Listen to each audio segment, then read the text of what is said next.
What's up? We are streaming with the new MPK Mini Mark IV today. Let's do this.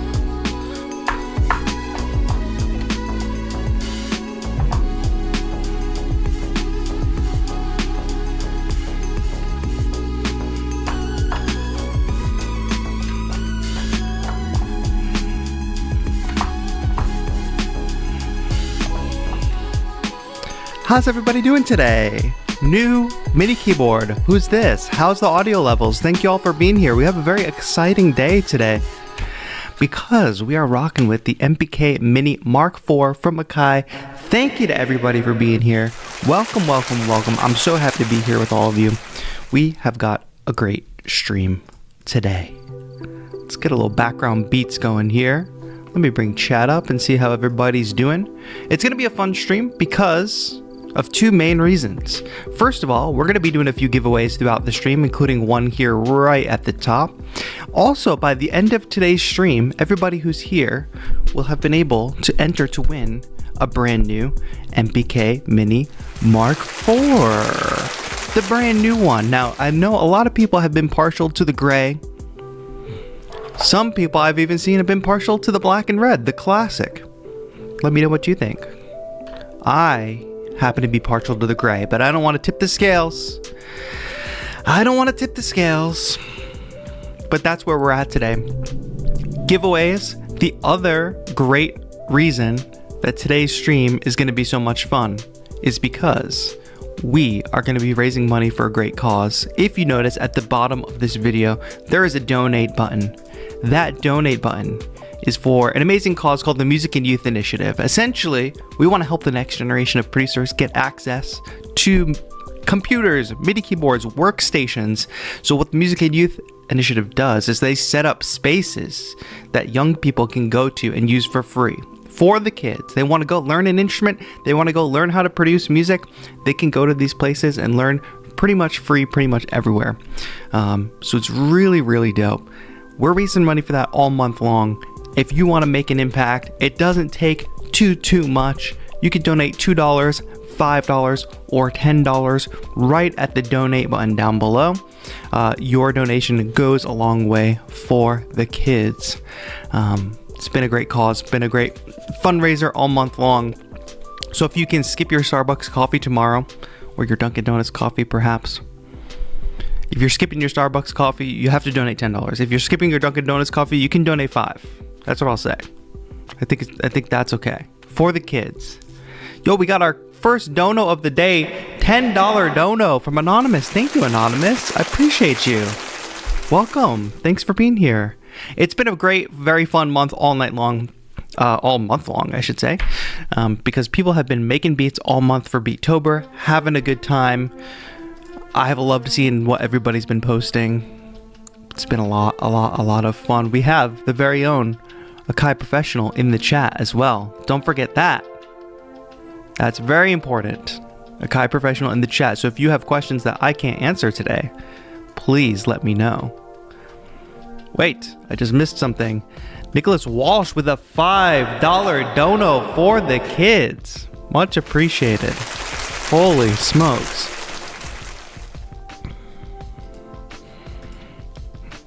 And you know what? I'm gonna help kick things off as well. Here, I got you covered. Watch this. Check this out. If I can get my screen to work. Maybe this is not gonna work out. All these screens and nothing's working. Everything's just getting bigger and smaller. Please zoom out. Okay, forget it. It's not working. I don't know what to do.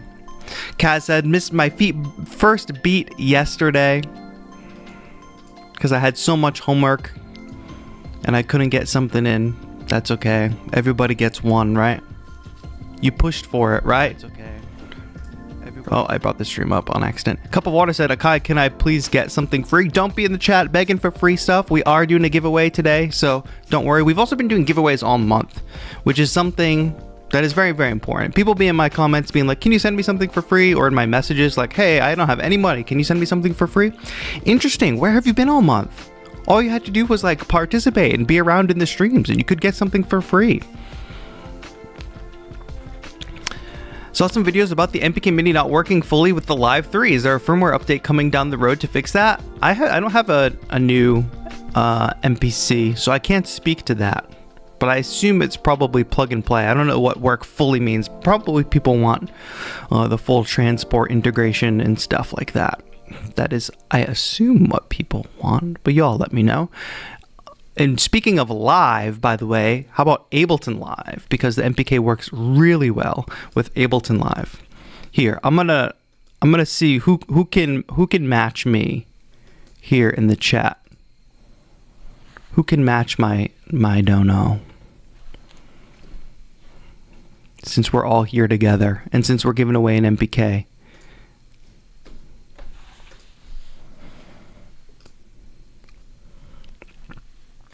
Just ordered my first MIDI ever, found your videos, and you've been helping me get started. I love to hear that, Ebsteph. Thank you so much. Where did my background music go? It faded away. Oh no. Here we go.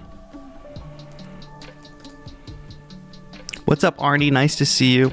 I'm looking to upgrade from my iPad to start producing music properly. Well, James, don't put yourself down too much. A lot of people have made music on mobile devices, like really fantastic music on mobile devices and iPads. And iPads are actually really, really strong. So don't put yourself in one category or the other. Oh, I'm not really doing it if I'm on iPad. But nonetheless, trying to upgrade, trying to get into a full DAW workflow.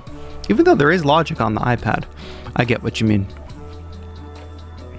White Whisker says, really tempted to upgrade my Live 2. I know that new MPC. It's very, very tempting. Very, very tempting.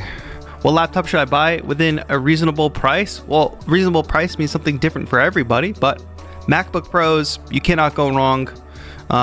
Remote management says MacBook Air. I think you can actually get along really well with a MacBook Air these days as well, especially since they just launched the new M5 chip MacBooks. So that means all the previous iterations are going to get cheaper. I still use an M1 MacBook Pro, and I think you can get a M1 MacBook Pro for probably sub $800, which if you're talking about buying a laptop, you do not want to, you want to, of course, be mindful of your budget, but you don't want to skimp out. If you try to go too cheap, you're just going to cause yourself major headaches, so it's worth it to just wait and save up for something good. Cashudio says, reasonably priced M1 MacBook Pro. I think I agree. TI80 Mark says, I use an M2 MacBook Air. White Whisker says, so sad that my M1 is old now. I know. So I have the 16-inch M1 MacBook Pro, and it's kind of the reason I have that MacBook Pro is because at the time they only sold the 16-inch. They didn't sell the smaller versions, and I need it for the ports, like to be able to run the stream, to be able to run all the things to my computer to make this happen. I need all the HDMI and the USB-C ports. So one thing that has me tempted with the new M5 release is that they've got a 14-inch version. Currently, I'm using an M1 MacBook Air, which is fine, but I think I might rather get a smaller Pro for travel rather than travel with Air, just because of the ports and things like that. Because I've been teaching class, so I bring my MacBook Air to class, but it doesn't have all the ports that I need necessarily. I need adapters. Apple, they've done it again. Neil says, been using my MacBook Air M1 for 4 years, still running perfectly. That's great. Yeah, I think the bottom line is I'm still having fantastic experience with the M1 Pro, and I also have an M1 Air, which I have a great experience with. So even if you can get a cheaper M2, M3, you will be fine. I think the M4s, there's a decent price in the M4s too, but even the latest M5 is not a bad price.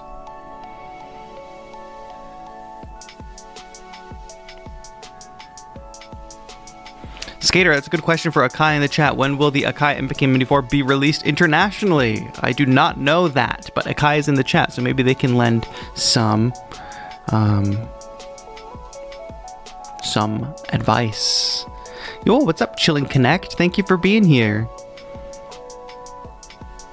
A lot of love for the M1 MacBooks for now. It's pretty cool. I'm thinking about getting my first MIDI since I just don't want to click melodies anymore. Since I'm low-key broke, I'm probably getting something secondhand. Do you recommend MPK Mini Mark 1 for 30 or Mark II for 40. I mean, I guess if you're really trying to save money, you might as well just get the best that you can in your budget, but I would not recommend. I mean, if you can get $40, but literally this new MPK, if you're gonna buy 2 generations older MPK for $40 and this one costs $99, it doesn't seem to make a lot of sense to me. You might as well just wait and save up to pay the $99 for the new version and be kind of future-proofed a little bit more, you know?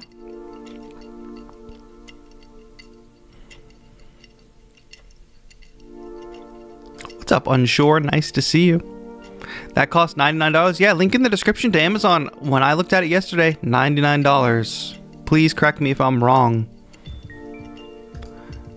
Anthony says, does the 16-inch have more ports? No, but it has the 16-inch MacBook Pro has more ports than my MacBook Air, is what I was saying. It has an HDMI, it has an SD card slot, 2 USB on one side, 1 USB on the other side.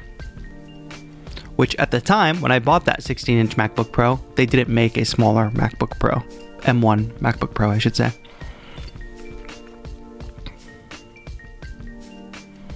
Can you tell me about your one-on-one sessions? Yeah, I do lots of one-on-one sessions with students. Some people are in chat that have done one-on-one sessions, so say hello if that's true.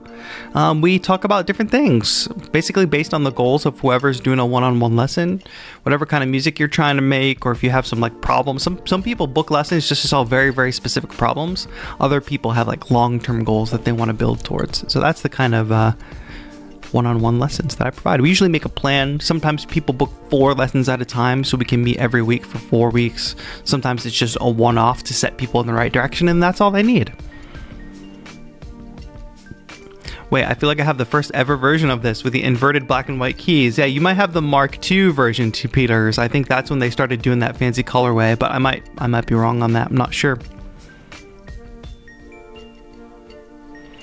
They both feel nice, Jay Thomp. They both feel nice. I think in the modern MIDI keyboard space, we've pretty much reached a point where most build qualities are really good for the price that these things are. And as the competition continues to stack up, we see more and more features getting added to the MPK, to other MIDI controllers as well, because they all have to kind of compete with each other. So we can talk about some of the software integration and some of the new additions to this MPK as well. SM Darwin, here's the thing, get an M chip. Doesn't matter, M1, M2, M3. If you're trying to stay under 1,000, a used MacBook Pro with an M chip, get a decent sized hard drive, at least 512 gigabytes, if not 1 terabyte if you can. That's kind of a luxury. 16 gigabytes of RAM or above. That's what you're looking for. You're looking for an M chip. You're looking for the biggest hard drive you can afford and the most RAM you can afford. I rock with the external hard drives. That's working for me for now. If I was going to buy a new MacBook and like spend a little more money, I would go with a full terabyte drive.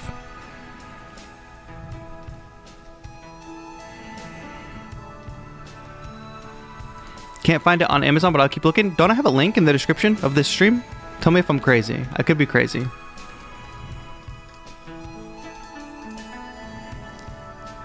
Oh, it could be a regional thing as well. Coco, thanks for being here. Welcome back. We were not live last Thursday, but we're live today talking all about the MPK Mini.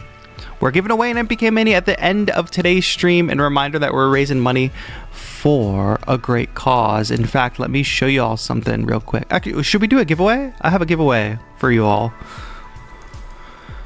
TI-80 Mark, you're not allowed to win this giveaway. Just kidding. But I think you already won this prize anyway, so it's okay. Peace and love, because you won too many giveaways already. All right, today, right now, we're going to kick off the stream by giving away some software, a space replicator by Lewitt. It basically replicates different acoustic spaces so you can check your mix without having to go on to a bunch of different speakers. I really like it. You set your headphones, you tell the plugin like what headphones you're using, and then it adapts the sound to that particular setting. So, I'd like to give that away to somebody for free in the chat. And all you have to do is type in the chat to be eligible. And I'll put a minute on the clock for you to be able to do that. Maybe we should spam some Halloween related emojis since it's getting closer to the spooky season. Here, I got my minute long timer. And while the minute long timer is up, so spam your Halloween related emojis. If you win this giveaway, you're gonna have to be in chat. You're gonna have to tell me your Instagram handle. As soon as you win, you need to type in chat, say, hey, I'm here. Here's my Instagram handle. And then I'm gonna message you after the stream with your code. Make sense? Don't be confused. Follow directions and you will be just fine. Later in today's stream, we are going to be giving away a brand new MPK Mini 4, so stay tuned for that. All right, so while this timer is running, let me tell you a little bit about the Music and Youth Initiative. So this is from a little while ago when I visited one of their sites, which is actually inside of a mall. So imagine you're a kid, and you're like, dang, I'm at the mall, let me go cause a ruckus. No, don't cause a ruckus. Go to the mall and show up to one of these places where you can make some music. They have all of these individual workstations where you can make beats or learn to make beats. They have a podcast room where you can learn podcast production. Where's the timer? We should put the timer up on the screen. And podcast production is a great way to teach audio production in general. So it's a really cool space to be in. Javier, who's the director at this clubhouse, is really great because that's another part of these places is it's not just a place to use equipment, it is also a place to get mentorship, to connect with other people your age and to actually learn these things. So one way of making piano learning fun that I really like that they did here is they're doing VR piano lessons at this clubhouse. Very, very cool. You know, when young kids can vote with their feet, they get to go wherever they want to go most of the time if they have the freedom over their time. So making music fun, adapting it to what they actually want to learn, making piano learning approachable and fun by doing VR, I think is another important part of the work of Music and Youth because they've adapted all these programs to actually like be part of what the kids are interested in, whether it's podcast production or beat making. And it's a great way to kind of like help them learn not just about music, but about goal setting, values in life, that sort of thing. We all know the positive impact of music. All right, y'all have been spamming the chat. Nonetheless, if you want to give to Music and Youth Initiative, we've got a donate button below the stream. We also have a PayPal donate button at beattober.com/donate. But here, let me choose a winner. Winner is chosen. Plus Heart Dot is the winner in chat. The winner of Space Replicator today is Plus Heart Dot. Say hello to me in chat. Let me know that you're here. Let me know your Instagram handle. If you can follow those directions, I will get you your license for Space Replicator later today on Instagram. Plus Heart Dot in chat. And if not, I'll just give it away to somebody else. But I know the stream's on a little bit of a delay, so that's okay. All right. I have like one of my earliest beat tapes on as background music right now. It's called Beat Sketches Volume 1, if y'all have seen that.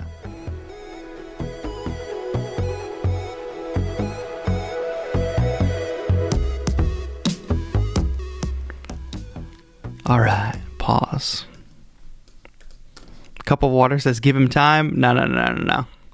Y'all are if you're entering a giveaway, I don't understand what happens. You win the giveaway and then you just get up and leave. I'll give it about 1 more minute.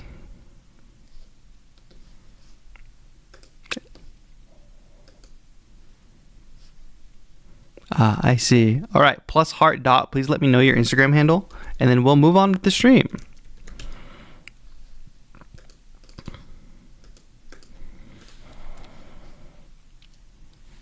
All right. What questions have been swirling around for you all about the Akai MPK Mini? What have you all been wondering about the Akai MPK Mini? Plus Heart Dot, you have about 5 seconds to type your Instagram handle in the chat before I just pick another winner. That's the vibe. I can be chill or I can be as blunt as possible. You have basically your next chat needs to be your Instagram handle. Thank you. All right, look out for a DM from me. I have a verified account. Don't answer anybody else that says they're TAETRO. My account is verified. plus music dot. I'm going to go ahead and write that down. And I'll find you on Instagram. I'll find you. Sorry to be so ominous. Thanks, Ryan. Thank you, Ryan. Appreciate it, Ryan.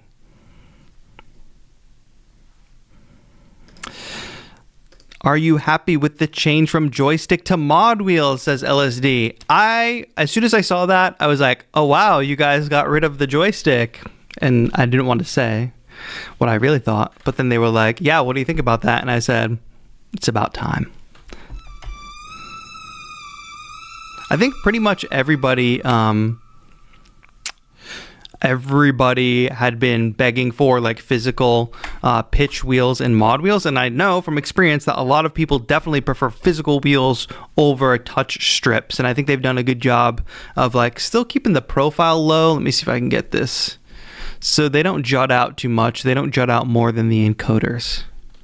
So that's cool. But yeah, physical pitch and mod wheels with the joystick, you basically had an X and Y axis, and it was very difficult to isolate those two axes. So a creative approach, but not necessarily a practical one. This one here too.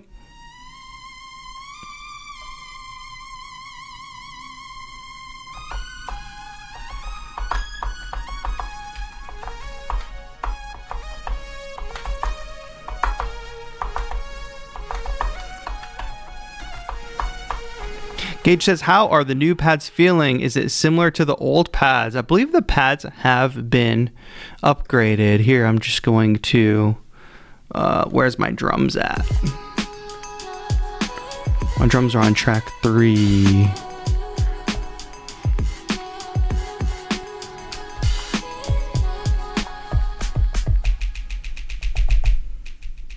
They're pretty sensitive, so if you can hear that range, let me know how the volume is. You might need more.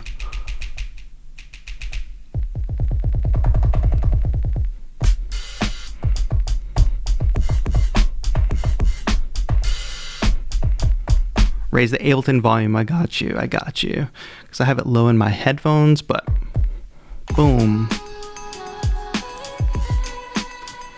Yeah.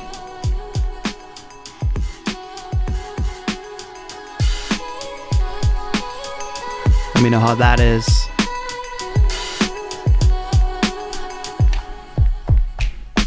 Yeah, so pad's very cool.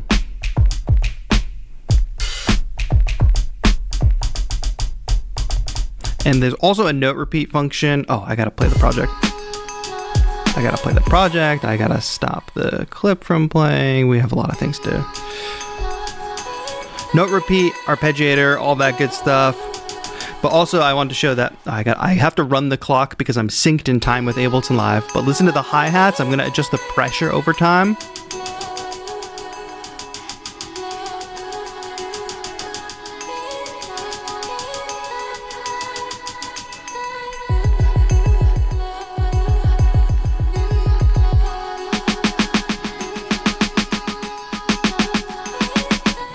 So, cool.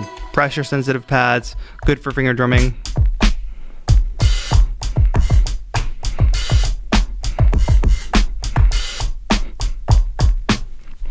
Medusa says, I don't know if you can answer this, but does it work well with FL Studio? It is one of the supported DAWs, I believe, but I'm not an FL Studio user, so I don't know. I can't speak to the integration. So I'm gonna mostly focus on the Ableton integration, which is what I'm most interested at this moment. So JSong, the integration we will see. Actually, I assume I haven't used it with the Contact player, which they just introduced the integration with the MPK products. So I assume that's following through with the new MPK as well. Akai can speak to that. But we do have something new, this new software situation, which I will show off now. A little bit of software integration. Switch to plugin mode. Yeah, so, what's the best way for me to show this? Like that? No. Like that? No. I guess like that is the best way we got. So here what we have is the Studio Instrument Collection, which is a new software suite from Akai.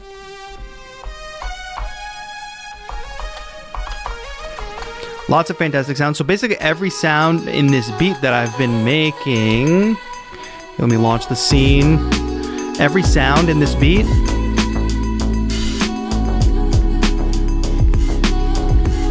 is from the Studio Instrument Collection, besides the vocal samples. So let me go back to plugin mode. So here you can see right away, we're controlling the macros on screen. That's pretty much expected, right?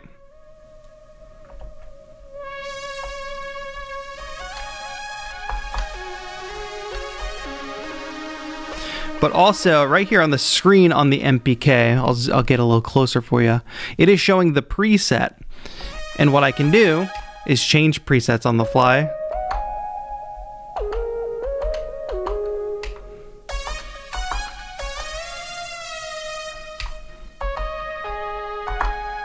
And I'm in the leads category now. So on the screen, we're basically able to just from the controller, ooh.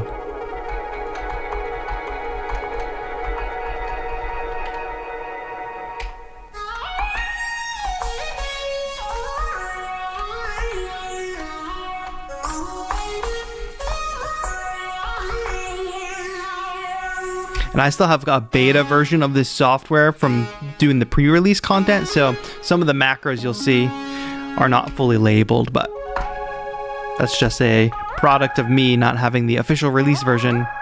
So I think that that's pretty cool. Let's just go into some different categories here in Studio Instrument Collection. We could actually probably open a new project.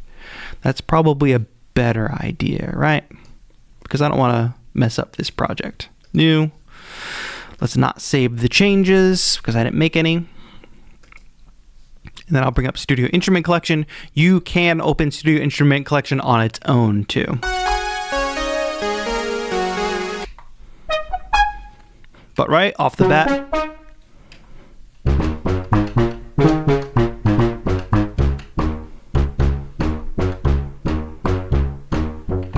we get access there. Ooh, October Keys says, can I see how well the live looping works? Indeed. Let's do that. Let's see if we can get a quick live loop going. Let me find a good instrument for live looping first. It's a big one. Sequence.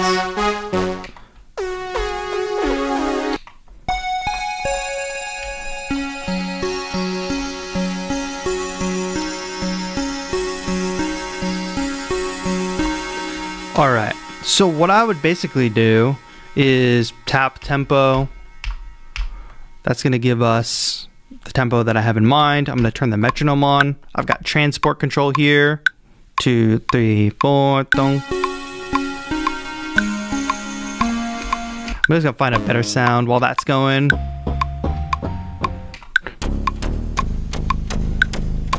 I don't know what kind of vibe I wanna go for.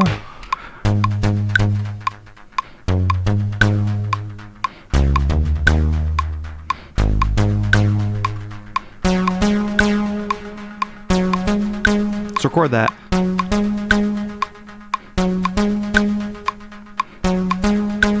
There we go. And we're live looping. That was just easy.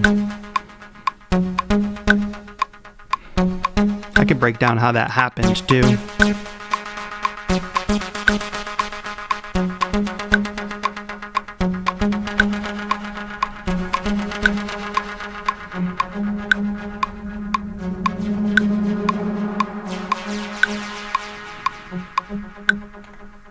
So cool. All right, so what is actually happening there? Let's take a look. So how I'm able to do that is right here from the screen. So I'm going to be constantly switching back between plugin and DAW mode. Obviously the plugin mode, when I'm using Studio Instrument Collection, is going to give me that integration that we talked about earlier where I can skip through different presets.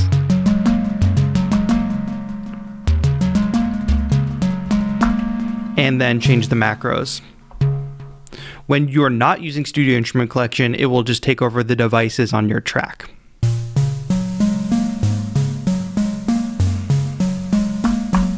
So if I want to do some looping, what I did before was I used tap tempo to set my tempo. And in fact, let me undo the recording of that. I'm just going to press undo till that goes away. So I've got my tempo, which I can tap faster if I want. Oh, I got to be back in DAW mode. I forgot to switch. Obviously, I don't want that much. 1, 2, 3, 4. Can you quantize on there? Good question. Good question. And I'm going to lower the metronome volume so it's not too loud in your ears. So there's not a quantize button that's going to quantize your notes after the fact, but there is a setting where you can turn on the record quantization in Ableton Live. Record quantization means that as you record, it's going to quantize your notes. And that's a setting in Ableton Live. For those of you that don't know, you don't need an MPK to take advantage of that feature, but we do have hardware control over it in the software. So you can set what the record quantization will be, like what division of time. So mine defaults to 16th notes. So here on the controller, if I hold Shift and turn on quantize, that means now in Live software, edit, record quantization, my 16th note record quantization is on, which means all the notes that I record will be automatically recorded as 16th notes or automatically quantized as 16th notes. So now we've got the full transport here. I can use this for session record. So if I hit record, 3, 4, and I play in time. So I didn't like what I just played. It was out of time, right? So what I'm gonna do now is hit undo, which is going to undo everything I just did, get rid of that clip, and then try again and listen to the metronome.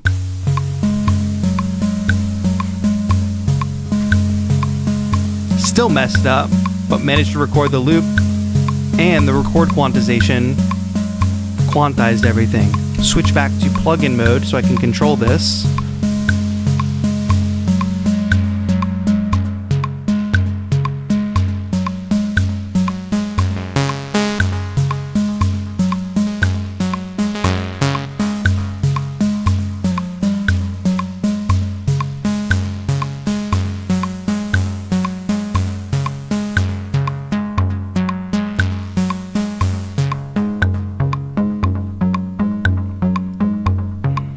A lot of fun. Easy way to get ideas out. So this is kind of great because the MPK MIDI previously didn't have any official integration with Ableton Live. I was constantly mapping my pads to be CC pads, which we still can do here to do things like what we just did, like the recording function and the transport function. But it's great that it's added in now, especially the undo. Undo is something that I really like having on a keyboard because I'm just making mistakes all the time. So I'll just make a mistake, undo, undo, undo, and then we're right back in it. Also, we have the ability to turn on overdub, record, and automation. So that's what this other key is for. If you want to turn on overdub and automation, you can do that as well from the controller. I gotta be in DAW mode to do that. So you can see right up here at the top, this is my automation record area right up here. Shift on off right from here. So if I wanted to record these changes,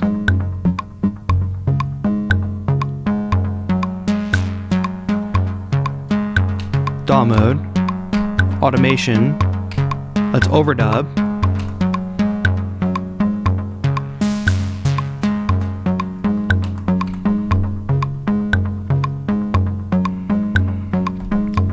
Wait, I think actually it was Studio Instrument Collection. Let me see.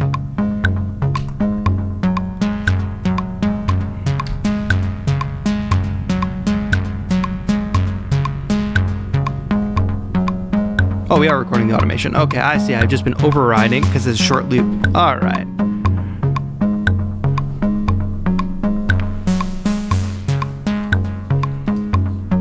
And then if I go here, I just messed it. I just recorded too much automation in this short loop, but you get what I mean. You can do overdub, record, and do automation and things like that too. All right, what am I missing? What about the key bed? Is that plastic bending for each key, or hasn't Each key has an individual spring. Akai can speak to the construction. I know for the previous iteration of the MPK, they switched to individual springs for all the keys. I do think the hyper focus on the construction is kind of overplayed, because I have had every single MPK Mini and many other MIDI keyboards that have had various different construction qualities and construction like just ways of being constructed, from the plastic bend to the individual springs. And I think that people very much focus on overly focus on the Keybed quality. Nonetheless, this is great Keybed quality. My point in saying that is I've had more MIDI keyboards than anybody. I've probably played on my MIDI keyboards more than most people, and I've never broken any keys. Some of y'all come with crazy horror stories about, oh, my MIDI keyboard broke, da da da da da, and I'm giving you a little side eye, because I've dropped my MIDI keyboards, I've jammed on them hard, I've never broken a key on a MIDI keyboard.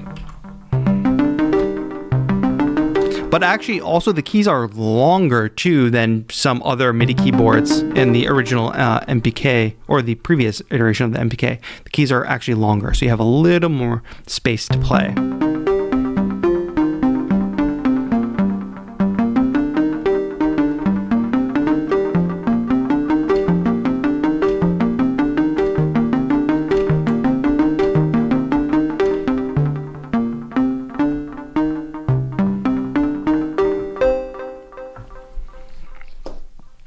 My son slammed my FP60X, jammed 2 keys, had to get it repaired.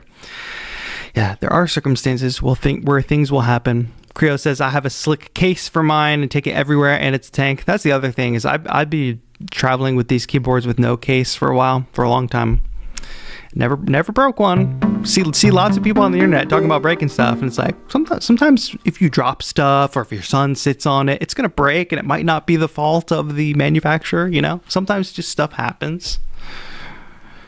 Undo right on the keyboard is nice. I agree, that's a huge quality of life thing for me. I love having undo on the keyboard. Would it be bold to say it's got the Mini Plus features now in a nice new model? Well, I think the MPK Mini Plus was very much focused on hardware, right? So let's talk about that for a moment. Looking on the back, your full-size 5-pin MIDI out, which we love to see. You can, obviously we're using USB for power and MIDI right now, but 5-pin MIDI out. So I'm actually working on a video right now for Akai's channel that talks about the hardware integration. But what's cool about some of the customization situations here is that here, let me go to a user preset, and I'll just choose a random user preset. So these are I'm just scrolling through the modes of the MPK. There's the plugin mode, the DAW mode, and then you have a bunch of user modes, right? So in these user programs, I can edit the program from the controller, shift program edit. I can select any pad or any knob, and I know it'll be a little hard for you to see on the screen here, but each one of these I can customize what these pads, for instance, do, what MIDI channel they send on, what note they send, program channel, CC value, on off values, that kind of thing. And for the knobs, I can change their low and high value, their CC number, as well as their absolute or relative mode. So full customization there for this program edit. You can also change things like, obviously changing the MIDI channel is very, very helpful. The keyboard's going to send on MIDI channel 1. Here, let me try to demonstrate this. Let me think of the best way. All right. Just to demonstrate the MIDI channel situation without having to plug in some hardware, I'm going to get 2 different tracks going here. So here, I'll show you on screen. So in live, my keyboard is sending on channel 1, right? That's cool. Now I'm going to set this other channel to channel 2. And I'm going to arm both. And I'm just going to send them to input. So I don't even have to arm them to play them. So we're not hearing anything on track 2 because we're not sending on MIDI channel 2. But let me show you something else that is cool. we have ARP, right? Back to the ARP. Are we synced? Sync. And okay. Actually, I want to go back to not be in user mode anymore. User presets. Let's just go back. Okay, plugin mode, DAW mode. Run the project. So I've got the arpeggiator going, right? Let's latch an arpeggiation. All the basic ARP functions are here. Rate, direction, octave. That's pretty basic. I'm going to turn the metronome off for now.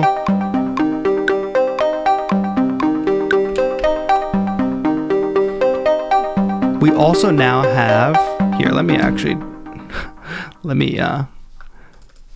bring down this cutoff filter.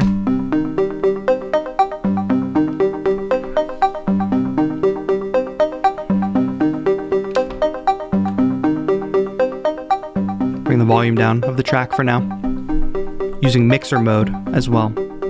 Okay, we've got the ARP going. A new ARP feature is mutate.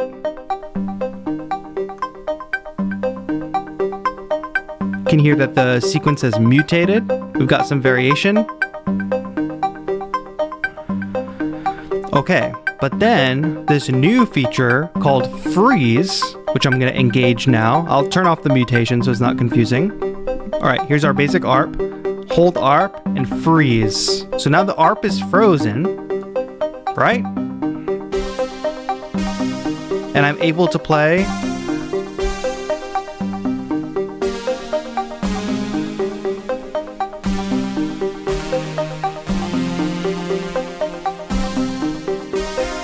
You can hear that I'm playing the other synth because the freeze channel allows the ARP to keep going. We're still sending MIDI in Ableton Live. We're still sending MIDI on channel 1. But now that I've frozen it, I can set the freeze channel to a different MIDI channel.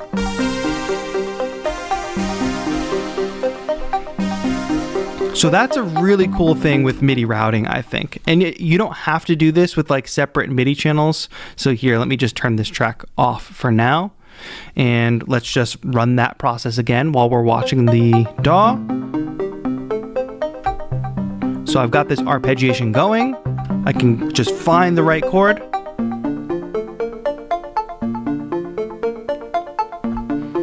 That's great. If I make more changes, I'll change the ARP. So let me freeze it. And I'm just going to make it so I can get MIDI from all channels on this track. Now that it's frozen,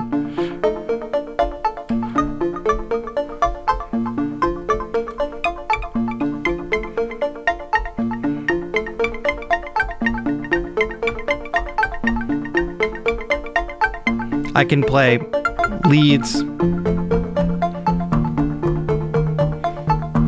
that are not arpeggiated.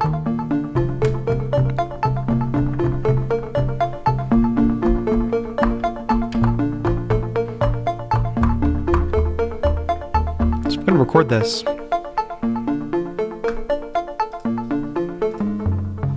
I switched to auto mode, so I messed it up in live, but hopefully you get the point. ARP freeze is a pretty cool feature of the MPK.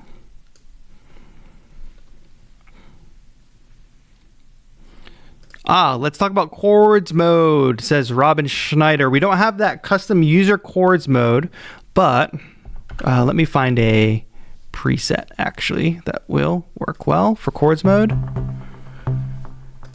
Studio instrument collection. Studio instrument collection. Don't forget, folks, that we are raising money all month long for the Music and Youth Initiative. If you want to chip in $2, $5, it's a really great cause, helping get kids access to music technology and music lessons so they can learn about making music, which is a great pathway for a young person, a great creative outlet, as we all know, as we're all creatives in the chat. Find the donate button below the video. There's also a PayPal donate button at beattober.com/donate. We're also selling merch. I'm also giving all my channel membership revenue to the Music and Youth Initiative this month. So if you want to become a channel member, feel free to do that. All right, we'll go with this urban piano preset. And let's go ahead and do chords mode. So if I engage chords mode, like you'd expect, play a single note, and we get a chord.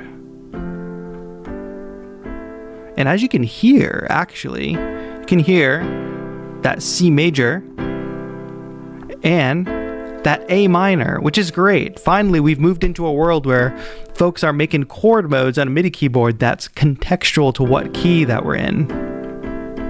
So if we want to change some of that context, we go to chord configuration mode. Again, the screen's going to be a little hard for you all to read from there, but I'll kind of tell you what's going on. We have a chord mode. We can turn it on and off. We have the type of chord, basic triad, 7th chords, 7th and 9ths, major 7ths.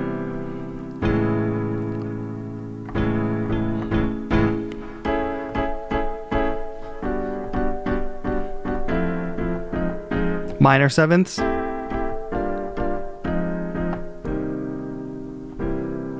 Dominant 7ths.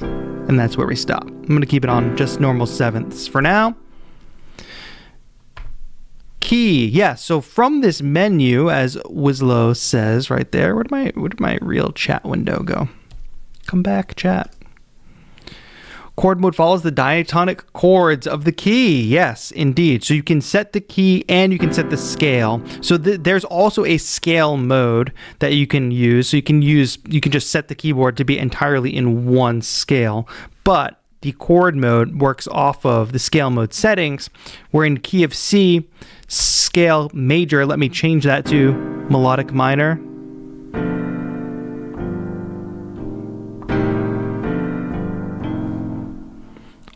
Harmonic minor, major pentatonic.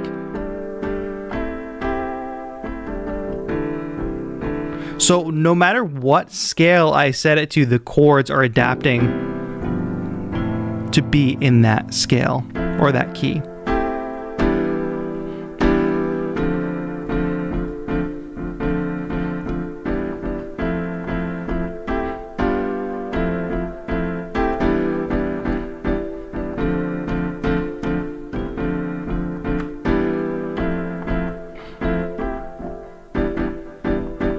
So that's pretty cool. Very, very useful scale mode there. Hey, we got a big dono in. Dono from Siri M. Siri M, 20 pounds for the kids. Big round of applause. That brings us, it looks like, to $1,162 raised here on YouTube, not counting the merch sales, not counting all the other donation sources. If you'd like to round us up to $1,170, it just takes an $8 dono. That's all it takes.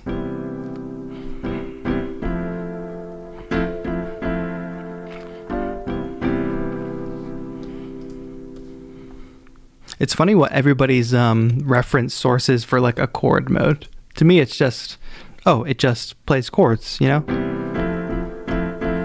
The chords came before the software, y'all know, right? So we love that. Now, scale mode, like I said, I'm going to turn chords mode off, turn scales mode on, and I'm going to set it to a different key just so we can fully understand like what's happening. I'm going to set it to D major. There's a few different ways you can work with chord mode. You can set it so it ignores out of key notes. So there, I can't play an F in D major because the right note is F sharp. Or it will transpose the wrong notes to the right notes. Very, very simple.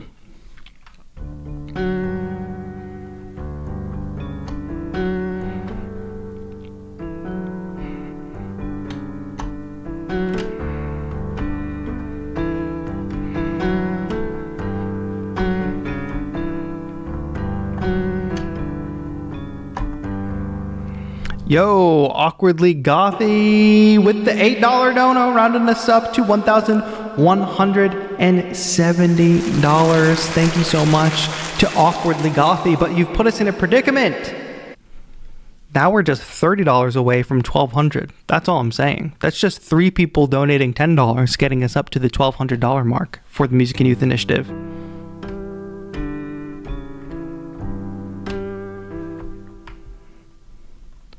All right. We got that very basic scale functionality there. That all works for us. Scales and chords. And you can see that now I am in D major. I set the scale to D major, engaged chord mode, and chord mode followed along.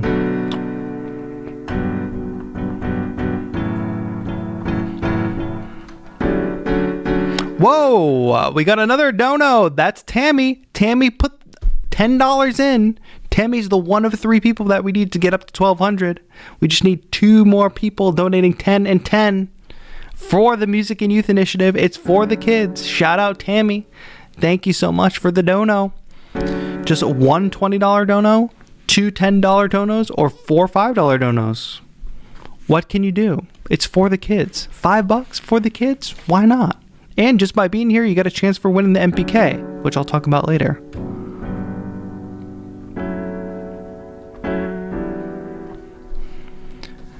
TI-80 Mark says this controller has a ton of features, especially for the price. They did not skimp on the features. They definitely packed it full of features. We haven't even talked about the Ableton Live clip launching. Maybe that's the next thing we should talk about, unless folks have another point of interest before we move on. Here, let me allow me to come back to Ableton Live here. What did we even make? Maybe it's worth making just a couple loops. Yo, Dungeon Master did it. The one-shot Dungeon Master hit us with the $20 dono, rounding us up to $1,200 raised for the kids. Let's go. Thank you so much, everybody, for your generosity, raising money for the kids all month long. Music and Youth Initiative is a fantastic nonprofit. I definitely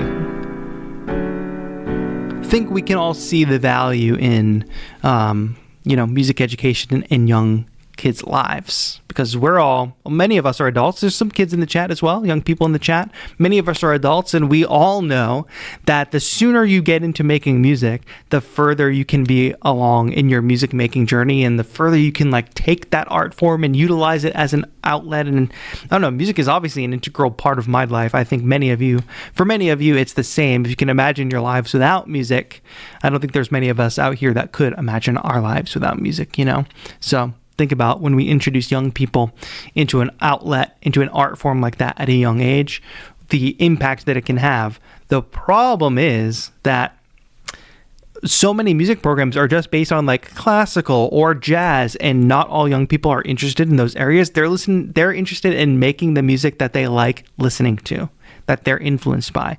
And that's always been a core part of the Music and Youth Initiative, is building these programs so that young people can learn the actual music that they like. They don't have to go to some, stuffy small piano studio to learn piano, which is totally valid too. But sometimes it's just about capturing the young people with the right material, what's going to inspire them, what's going to motivate them. And then we can sneak in the music theory. We can sneak in the piano playing, that sort of thing, All right, we got to talk about clip launching. So let me get myself set up here. I guess we can. I didn't mention this before, but Studio Instrument Collection also has drums, by the way. I did not mention that before. I apologize. Oh, let me arm the track, and I'll show you how we can do that from the controller in a moment. Don't. I have ARP still on. We don't need that. And here, I gotta do this.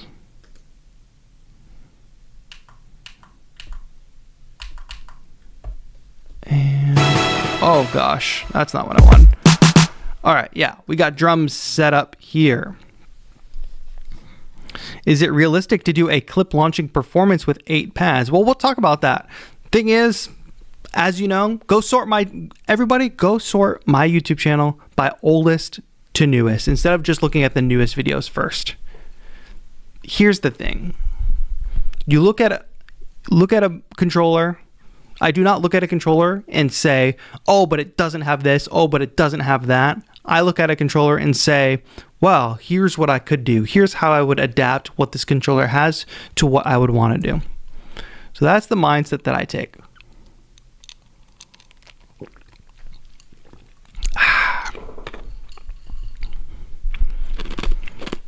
Now, oops, just getting the software set up here for a second. Oh, I gotta turn chord mode off. That would help. And then I'll get Studio Instrument Collection loaded up. Drums. Yes, so we have drums here in Studio Instrument Collection. Oh gosh, I went back to triggering the... There's some loop drums in here as well.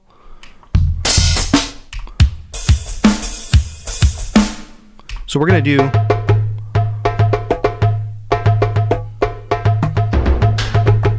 ooh.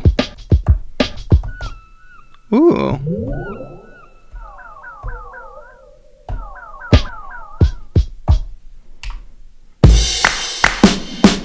Keep going. Bunch of boom bap kits.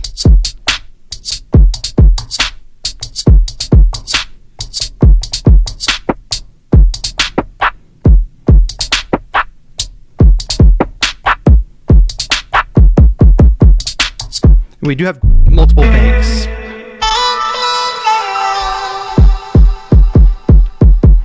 All right, so clip launching. What's the deal with clip launching on the MPK?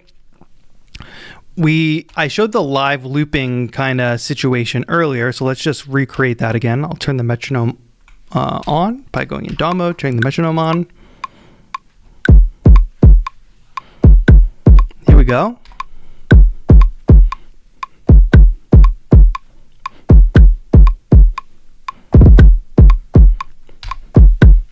That double hit that you hear is because I have record quantize turned on. That happens with every controller if you have record quantize. It's because you're playing in real time and it's correcting your notes in real time. So sometimes you hear back the corrected note and the note that you played at the same time. It's an issue with Ableton Live. Okay, we're in DAW mode, right? So I mentioned before that in DAW mode, I guess I could add a snare to this, right? 3, 4, 1.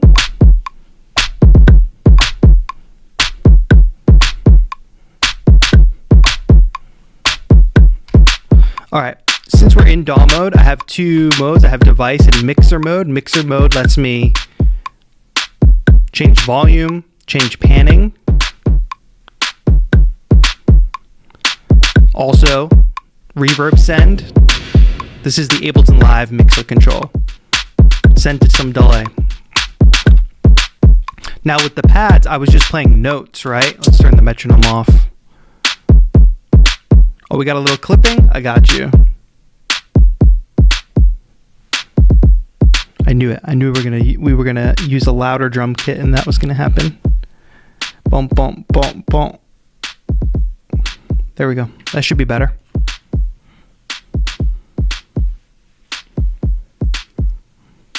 So, drum loop is going. Pads, we can play drums or we can change pad modes. This pad mode right here allows us to arm tracks in Ableton Live. So I can arm the different tracks. Now I've armed piano.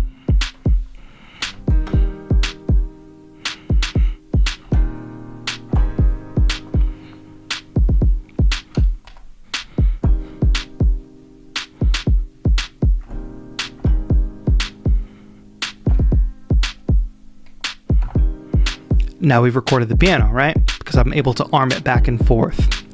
But if I want to arm the drums again and go back to notes,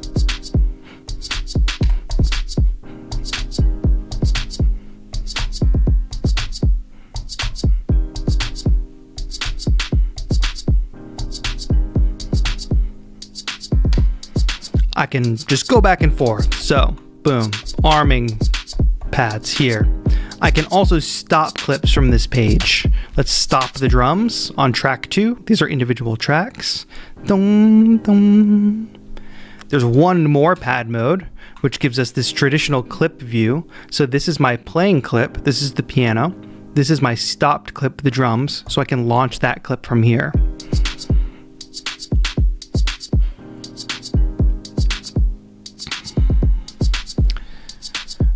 Just to give that a little more side-by-side action.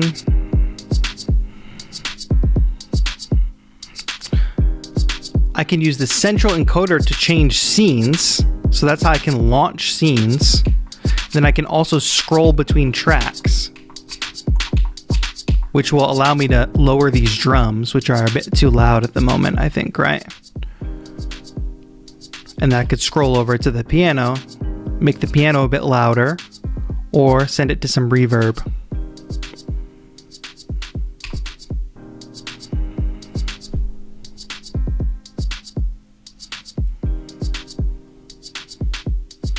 Skater, can you let me know your question? Potentially they're not answering your question because they don't have a particular answer. I'm not sure what your question is, so why don't you ask it and I'll do my best to give you an answer. But I can't confirm. All right, so once again, here on the MPK, we have 2 playing clips. This is our clip launch mode. If the track is not armed, which let me unarm all the tracks in page 3. Boom. So I can just launch clips here, stopping the clips, launch the piano, then we'll launch the drums.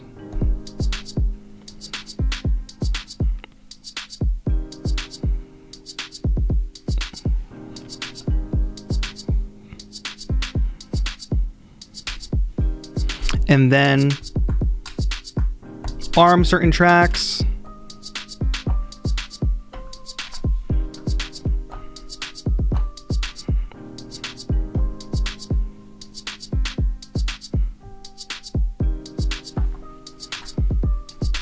So we can continue just to go back and forth. Like I said before, we can scroll up and down the scenes with the wheel, but we can also launch scenes that way. So I'm just going to launch that empty scene, come up here, launch that scene. If I had more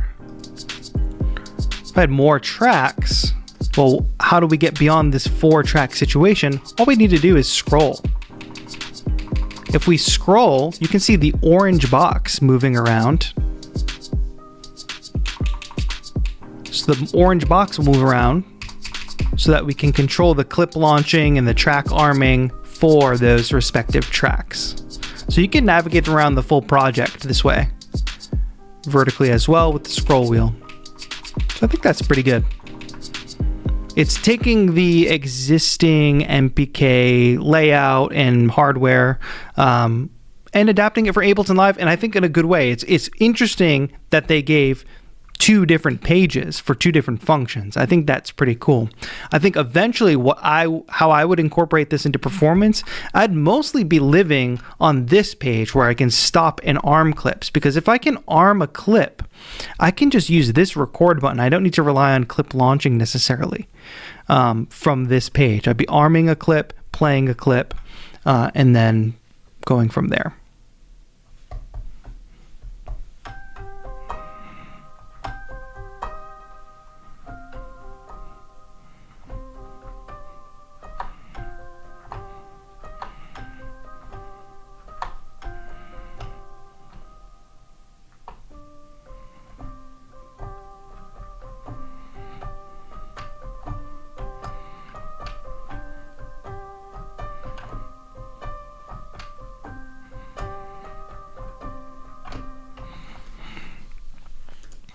Skater wants to know, when will the product be available on India and Amazon? Unfortunately, might not be something that we have an answer for today. If there's a question we can answer in the chat, it will be answered. But unfortunately, there's things like logistics, and the person that's on the other end of the Akai account and YouTube chat is not necessarily privy to all the logistics information, nor am I. Oh, but they do say it should be available worldwide on Amazon. So we will look into it, why he's not seeing it there. I don't have an immediate answer to why he's not seeing it there. And it could be that it is there and you just didn't see it.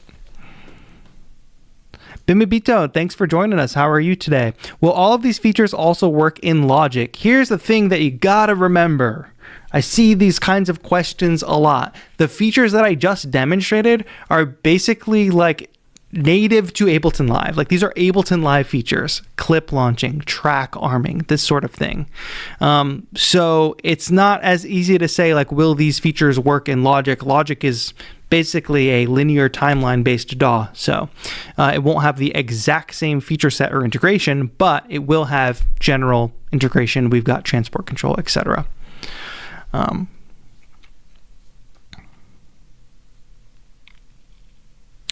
That sort of thing. 9ether says, how's this compared to the Arturia Minilab 3? Also, what software is it packaged with? Arturia does a great job with integrating their controllers with their software. So obviously this Akai controller is going to be well integrated with their software, the Studio Instrument Collection, which is new this generation. So that's something to look forward to. Also, I think the pads on the MPK, and this is even true of the last generation, the pads on the MPK have been superior to the pads on the Arturia Minilab for a long time. That is the biggest sticking point there.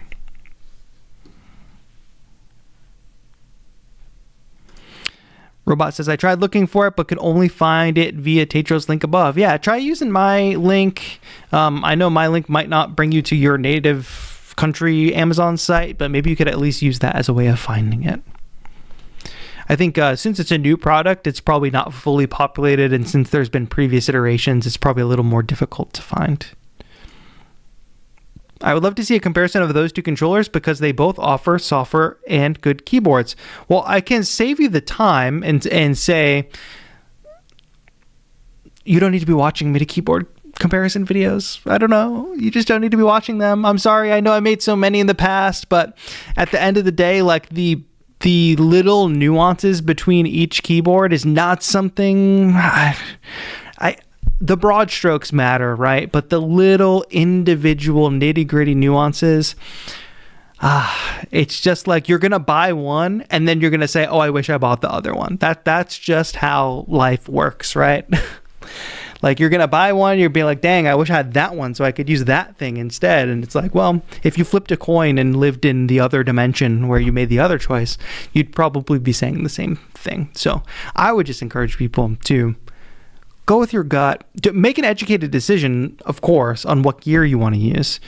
But at the end of the day, trust that educated decision and realize that you're not going to land in a place where you've made a spreadsheet in that column A, MIDI controller 1, looks on paper so much better than column B, MIDI controller 2. What you're going to have is two columns of feature sets that you are just going to have to use your preferential eye and your educated opinion to say, like, this is the one I would prefer, not this one is better. I think that's where people get caught up. They think it's like a balance sheet of this one is better and that one's worse. It's basically never that. Because like I said, with Akai here and with many of the other brands, it is just like everybody's putting in the work. The competition is all doing their own things. And since there's a lot of competition, we've gotten to this point where look at the MPK that now has clip launching built in, that now has transport controls, that switch from a joystick to pitch and mod wheels, you know? That's the sort of thing that's cool about having this music tech field where everybody's got their own spin on things. But if everybody's got their own spin on things, it's not always going to come down to a balance sheet of what's better or worse. It's just going to come down to which approach do you prefer, and really only you can answer that. I know some people want somebody to like prescribe to them, this is what you want, but at a certain point you got to trust your own educated opinion and when you buy something, stop shopping for another thing. Like use the thing that you bought. You know what I mean? Is there a new MPK Mini Plus also? Not at the moment, Lo-Fi. I don't know of any roadmap or plans for that, but it would be cool. I know I saw a lot of people asking for an updated MPK Mini Plus, which would be cool. But the MPK Mini Plus, very hardware oriented with CV and stuff for that. Why not ask ChatGPT what to do? You might as well ask ChatGPT what to do. And the problem is ChatGPT is just going to hallucinate and give you the false information. So sorry to tell you that. If you all are beginner music producers and things like that, I highly recommend you not use ChatGPT because you don't know enough to know when it's bullshitting.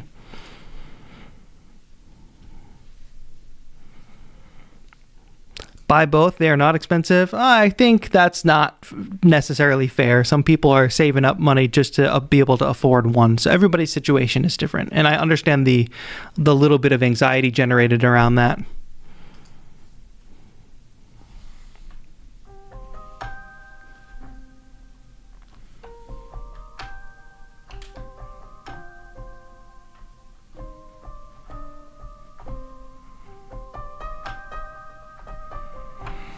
And Akai says, I cannot share upcoming product info, but we're cooking over here. It was a little difficult when people in my Discord server were sharing about leaked images of the MPK Mini 3. And I was just like, no comment. Literally no comment.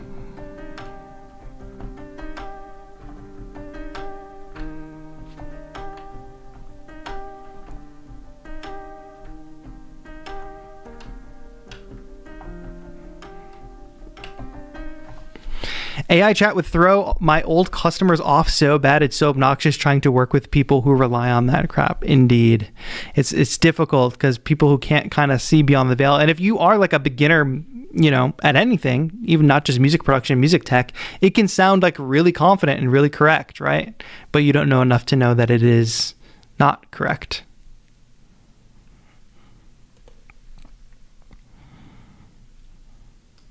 What's up, Cavaros? How are you doing? Yo, Trizzy says, nice colorway. I agree. It is a pretty dope colorway, right? Me writing a comment to say no comment. Exactly. No comment. No comment. Learn your tools. The best tools are the ones that you have. Indeed. Indeed.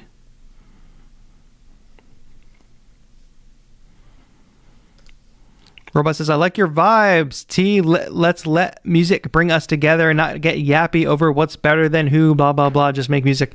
I think that's the bottom line. That's kind of why I mostly shied away from doing the MIDI keyboard comparison videos, because I just did not want to contribute to that culture anymore. It's like a culture of people who like initially wanted to make music, but then just became like experts in big quotes on like which gear is better than which gear, which I not a fan of that, but that is easier than making music, so I understand it. All right, folks, any final questions about the MPK before we move on? As you know, all Beattober streams, we always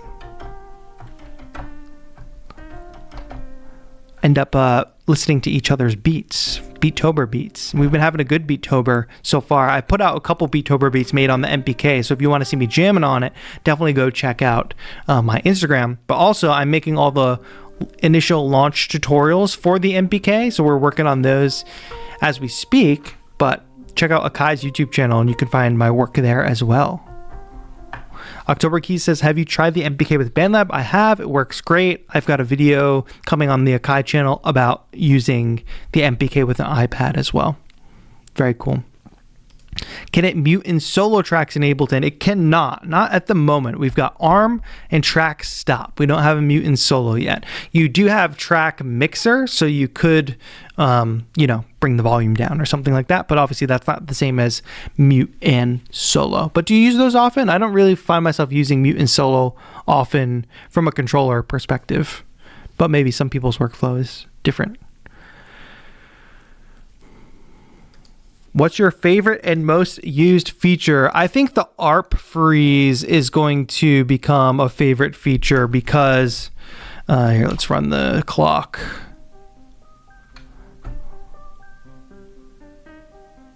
Here, let's get this going. Latch. I just think this is so fun to do.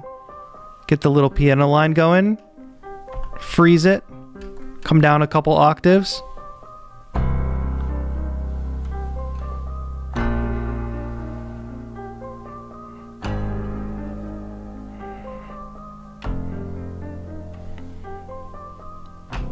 I think that's really cool. So what I want to experiment more with is using this with hardware, because I've been using more and more hardware these days.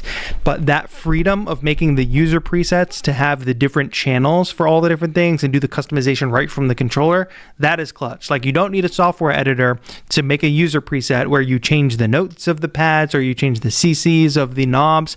So I think it'll be a good companion for hardware in that way. So I'm excited to explore more with that. I think I'm going to work on a video where I talk about like live looping in Ableton Live specifically. Of course, we talked about the live integration, but I want to put it into practice with an actual what am I trying to say? Performance, an actual performance context.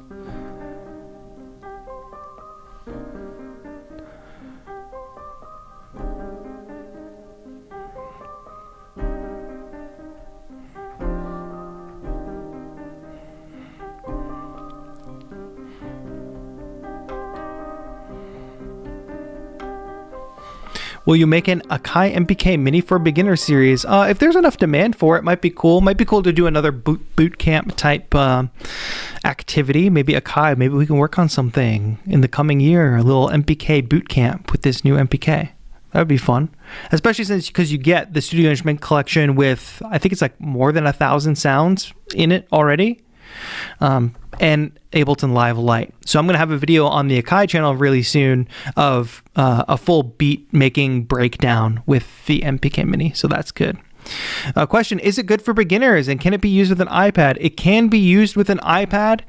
Is it good for beginners? Yes, it's not complex. Most MIDI controllers are good for beginners. Most basic MIDI controllers that have pads, knobs, and keys are good for beginners. Don't stress too much about looking for something that's good for beginners because you're not going to be a beginner forever. But there's not particular, I don't think there are many particularly useful tools that are designed specifically for beginners. But I think usually when people ask that question, they get a little worried about the learning curve. There's going to be a learning curve in your music making journey because you're going to have to learn about music theory and you're going to have to learn about making music in a software. And those are very big things to learn about. So you should enter into it as if it's a thing that you're going to have to learn about. It's not a thing that's going to be too easy. But yeah, if you're a beginner, you get a bunch of software, get a bunch of sounds, good sounds, and you can start making music, but you're going to have to take time to learn how to actually use the controller.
Now the keyboard's too quiet.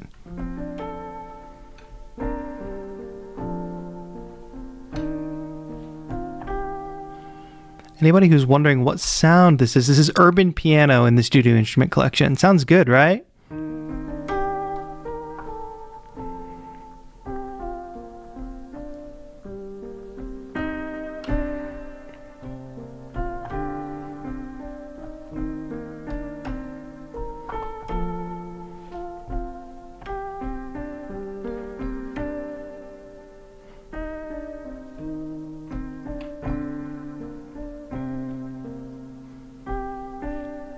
Got a little lost in that sound there, but yeah, I have been very much enjoying the collection of sounds that they included firsthand in the studio instrument collection for sure.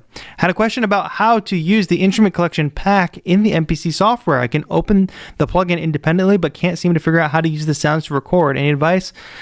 Travis, I'm not 100% sure because I don't use the MPC software. Sorry I can't help you, but if Akai's in the chat, it should be just as easy as opening it as a plugin within the software and recording. But Travis, don't forget that your MPK came with Ableton Live Lite. So I would definitely recommend downloading that and trying to make some music within that as well.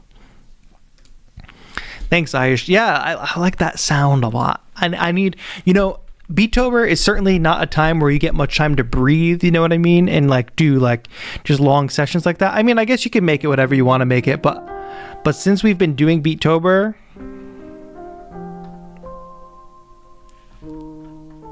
I've wanted more time to just sit and jam, but I think that's going to come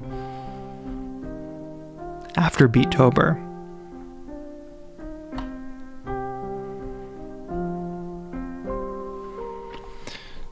Do you have some tips for a 13-year-old producer? Yeah, my tips for the 13-year-old producer are that you are not special because you are 13. I do not have special tips for you. I would give you the same tips that I would give a 55-year-old producer. You do not get a pass because you are young. You need to work hard. You need to practice. The biggest advantage that you have that the 55-year-old producer does not have is that you're starting at 13. So if you put in the work and you practice, and what I mean by put in work is not just open the DAW or watch a funny video every now and then about music production. I mean putting in work and make a bunch of music. You will accelerate very far. That's the advantage that you have right now at 13. That advantage goes down every year that goes by. Put in the work. If you're serious about this, take it seriously. You know how in school they make you take notes about things and they make you memorize stuff and they make you study? Take that approach to music making. And if you take that approach starting now, you'll be very far ahead in a year, 5 years, 10 years. And if you look at it like it's a long timeline, because that's what life is, it's just a long timeline. And that's what music making is, by the way, too. It's just this long journey, this long, lifelong road that you're going down. There is no mountaintop you're going to ascend to and look down and say, I've made it to the top of Music Mountain. That is not a thing. You should not be working towards that as a thing.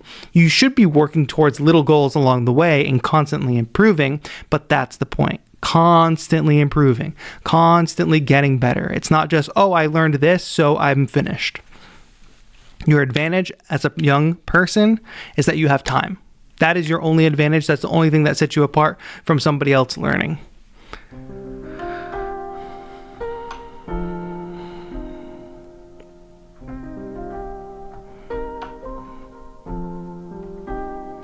What is this song? I don't know what this is.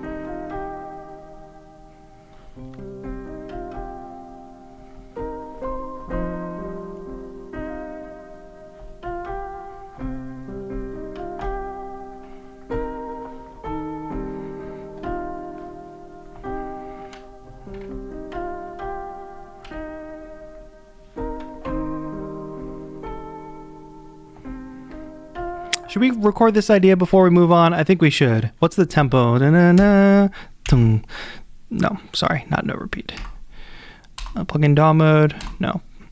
Da da da da dum dum dum dum da da da da dum dum dum dum. Let's go to this mode. 2, 3, 4.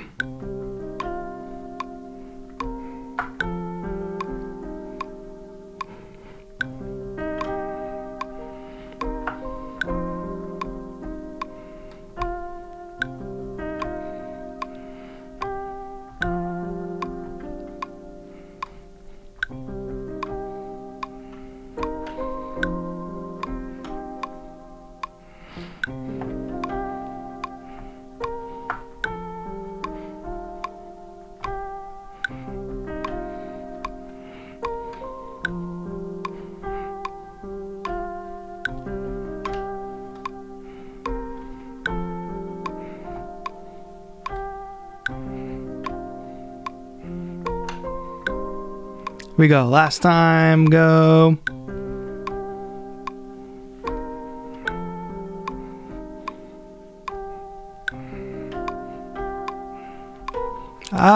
One more time. Ready, go.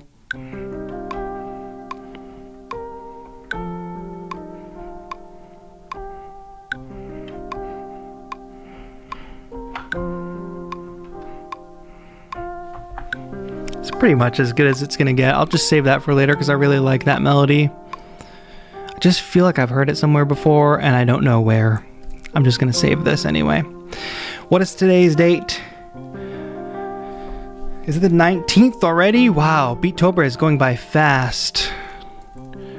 Piano, Minecraft, sound.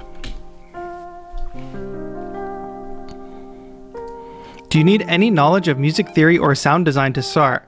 Imagine I walked in to like literally anywhere. Like what's a good analogy? I walked in to a plant. Like I wanted to go work on a farm. I want to go work on a farm, and I'm showing up and I'm saying to the farmer, "Hey, I want to work on your farm." Do I need to know anything about farming? Do I need to know anything about animals? What do you think the farmer is going to say? Farmer is probably going to say, yes. Or the farmer is going to say, well, you couldn't learn while you work. But the problem is, if you don't have anybody to guide you, my point is, like, you should be, if you want to be a musician, I heard somebody say this the other day, that a lot of people who say they want to be writers, they don't actually want to be writers, they want to have written. I think that's a big distinction. I think a lot of people say that they want to be producers or that they want to be musicians, but what they actually want is they want to have made music. You know what I mean? So come in to this as a newcomer, as a beginner, and be ready to learn everything. Don't think about, oh, do I have to learn this? Do I have to learn that? Yeah, you have to learn all of it.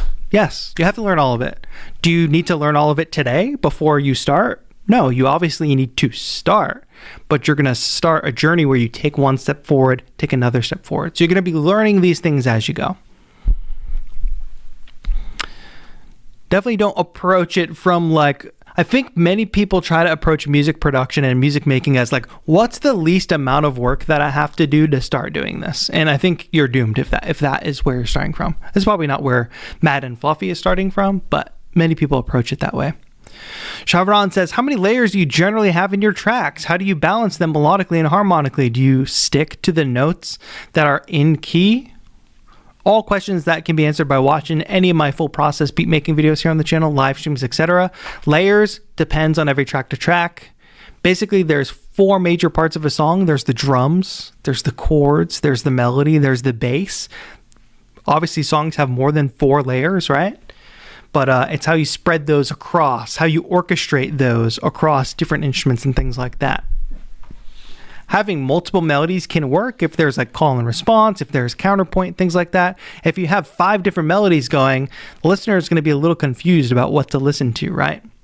And do you stick to the notes that are in key? If you are asking this question, you should stick to the notes that are in key. You should learn the rules of harmony. Once you learn the rules of harmony, it'll become really clear about what notes you can and can't use.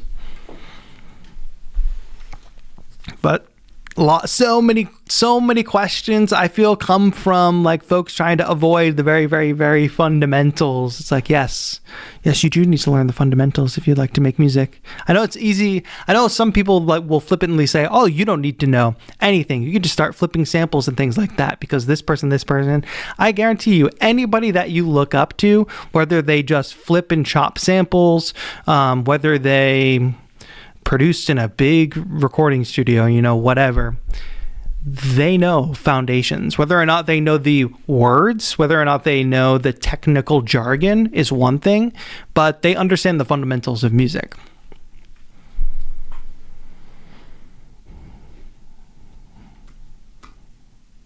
Where can I start in music theory? You go right here on YouTube, you go to the search bar and you type music theory TAETRO, and there's 6 episodes of the music theory for beginners series. 6 episodes. How does this device integrate with Cubase? I do not use Cubase, so I don't know. You got to put in the work and grind. It's not easy when you're first starting, but you also need to enjoy the process and find your own vibes. It's a beautiful journey to embark on. Agreed. All right. Let's keep on going. LSD got the cosign on the music theory series. Love to hear that. All right, folks, we are going to move on to listening to folks' Beattober beats. Stick around to the end of this, and I'm going to give you all a chance to enter to win an MPK Mini. So for those that are here, you will be able to win that. If you're not here, see you later. All right. Some people are already posting. I didn't say post, but some people are already posting, so I guess it's fine. All right, go ahead and you can post in the Discord server. Beattober Beatmakers, go for it, and let's get started. Let's listen to some tunes. This is the best part of the community.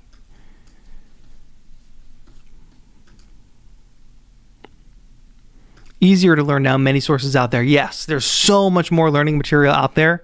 It does make it a little hard to sift through it all, but you know. All right, here we go. Who's kicking us off? These are all producers making and posting videos for Beattober. Let's go, Anthony. Let's go. Ooh, good bass line.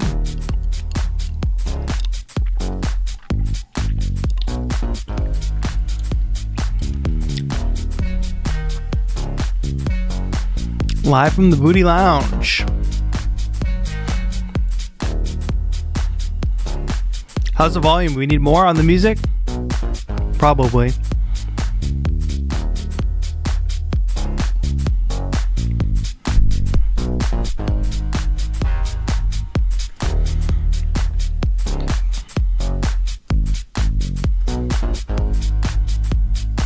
Nicely done, my friend. Nice little groove. You're getting into the house music stuff for sure.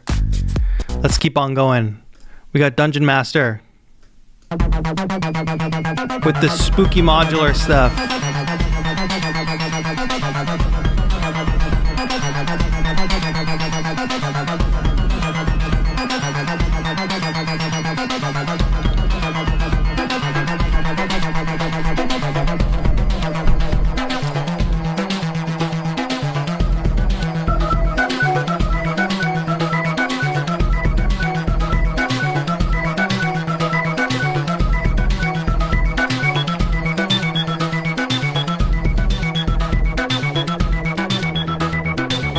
This kind of modular situation is where the Mad Scientist merch concept came from.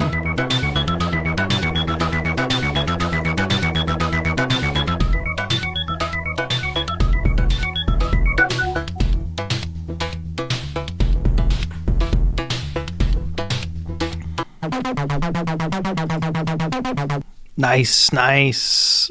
Keep on going. Awkwardly Gothy, what kind of tune we got today? Oh, new person. New guest. She's wrapped in ancient dust. 'Cause by time trust, it has been the blood red moon. I like this black and white. The same old tune. She's a calm, he's a wild.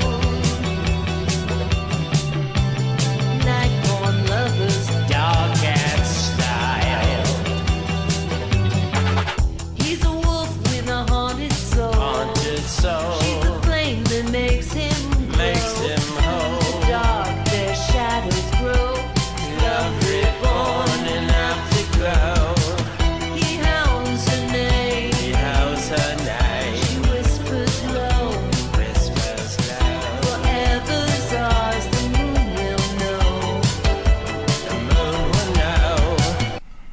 Nice. We love a little husband-wife duo. We love to see it. Very cool. Y'all can put a whole goth album together by the end of Beattober, I think. DJ Galax says, how do I join the Discord? Go to beattober.com. At the bottom of the page, there is a link. Important to note that we are reviewing people's Beattober beats. These are not just random beats that people make. These are beats people are making for Beattober. Akoko is back. What do we got going on here, brother?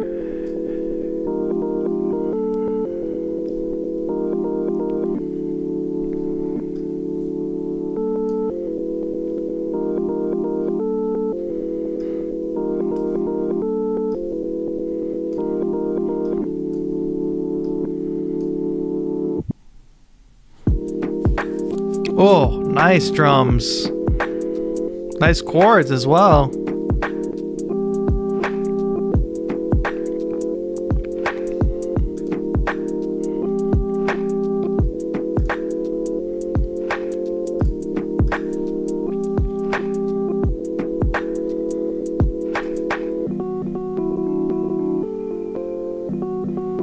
Akoko, this is my favorite that you've had, that I've heard from you so far this Beattober.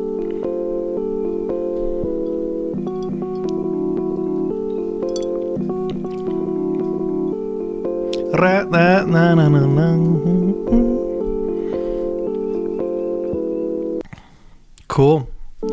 Nicely done, Akoko. Thank you. Being consistent. Akoko, have you made a beat every day? Here we go, Ollie. What do we got here?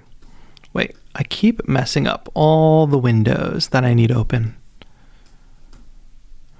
Criminal Record says, I've been watching your vids since just started, but since I started making beats almost 5 years ago, I had zero idea what I was doing, but through you and other YouTube producers, I've learned so much. Thanks, bro. Appreciate it. Shout out the other YouTube producers in the chat. A lot of great stuff out there. Let's go.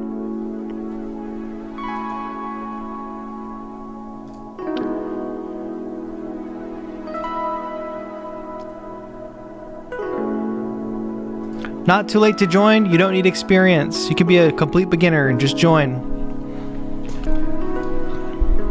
We've got like 12 days left. Okay.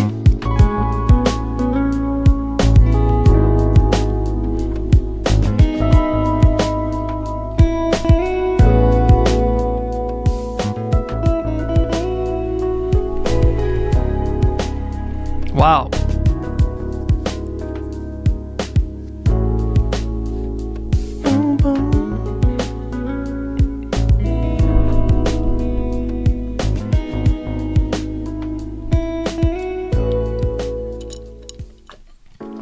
Nicely done. Great work, Ollie. Criminal Record says, should I make the switch to Ableton over MPC software? If so, can you explain why? No, I'm not going to explain why, because you've already watched my YouTube channel and you're asking for my recommendation. I'm not trying to convince you to do something one way or the other, but my recommendation is Ableton Live. Other people can chime in if they think that that is a good recommendation or a bad recommendation. Nigel, what are we cooking here?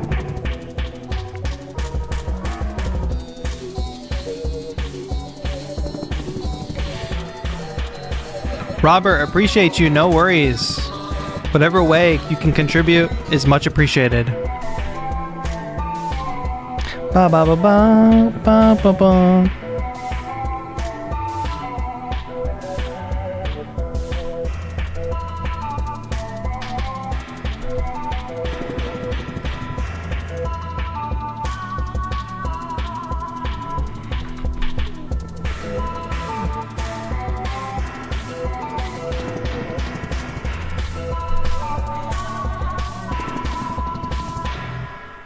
Pokemon Battle, indeed. That's true.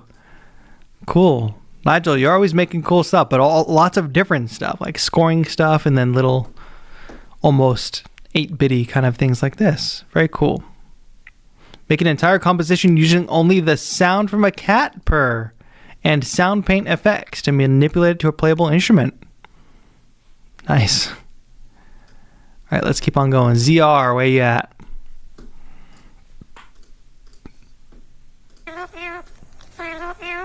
Wow.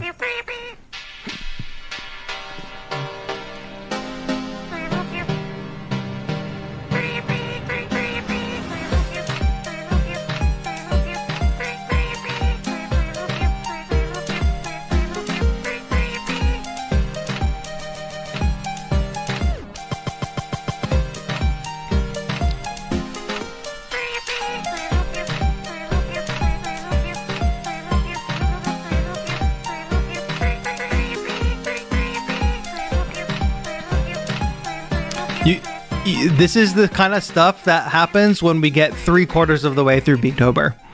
You start sampling parrots from the internet. Am I right? All right, good important comment says, yo, TAETRO, can you explain that quote of what it means to have written and writing? It intrigued me. Would love to learn what it exactly meant. So the quote that I heard was that there's a lot of people who say they want to be writers, but they don't actually want to be writers. They want to have written.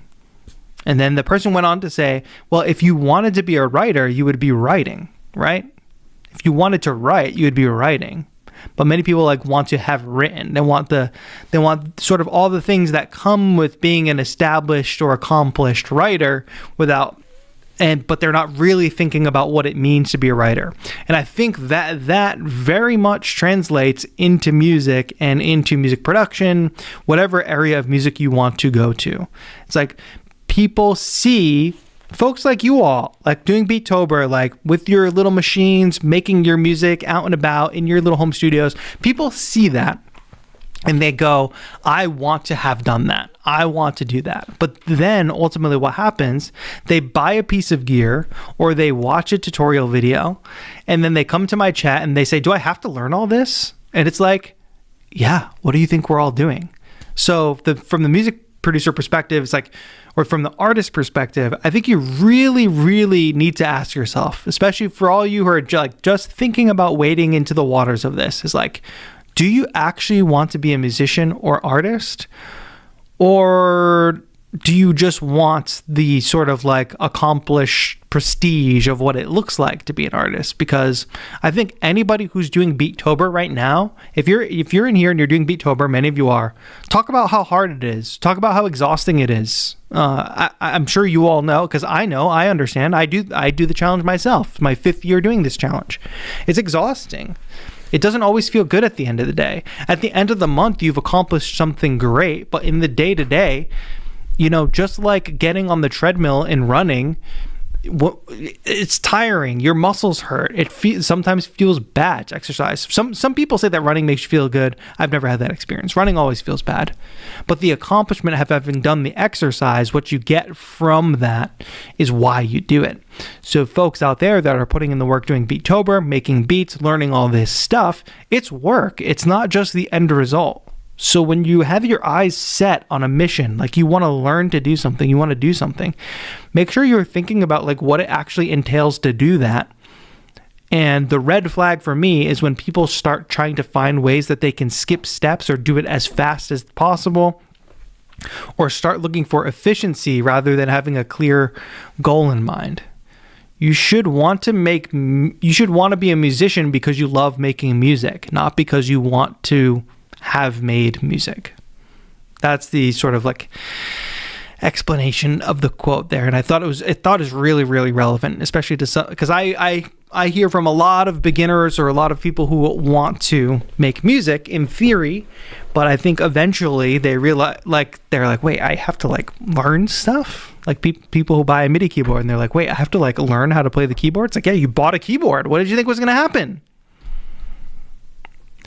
So basically reaping the reward without putting in the work, right? I think you could basically sum it up like that. But the problem is people don't even see the work. They just see the reward. They don't even recognize that there is work involved. So the best part is once you recognize that there's work involved, then the decision becomes really easy. You can either make the decision and the commitment to put in the work and do it, or you could be oh, that's a lot of work. I'm not going to do that. There are plenty of things in life where I'm oh, I would love to do whatever, probably some physical art form or something like that. But I'm that's a lot of work. Oh, I would love to get into 3D printing. That's my thing. I would love to get into 3D printing. But I watch people doing that and I'm oh, that's a lot of work. So I'm not committing to doing that right now. But what happens is people say, oh, I want to do 3D printing. And then they do a little bit of research. They buy a 3D printer. Then it sits and collects dust on their desk. Then they go online and complain, oh, I bought this 3D printer because this person on YouTube convinced me to buy a 3D printer. It's no, you convinced yourself to buy it. And then you didn't really think about the work that was going to be involved in doing it, right? Ayush says, are you still doing watercolor art? Yeah, I still less frequently, but I did a few pieces ahead of Beattober for sure. Skater, you don't have to apologize for not participating in Beattober. It's a community challenge that you can opt into. I have a decent understanding of the theory. I just have no creativity when it comes to playing melodies and rhythms. It comes down to studying the music that you like and like practicing so you can get more fluent at making those melodies and rhythms, and you can learn from the masters. Best thing about music is you can listen to it and learn from it.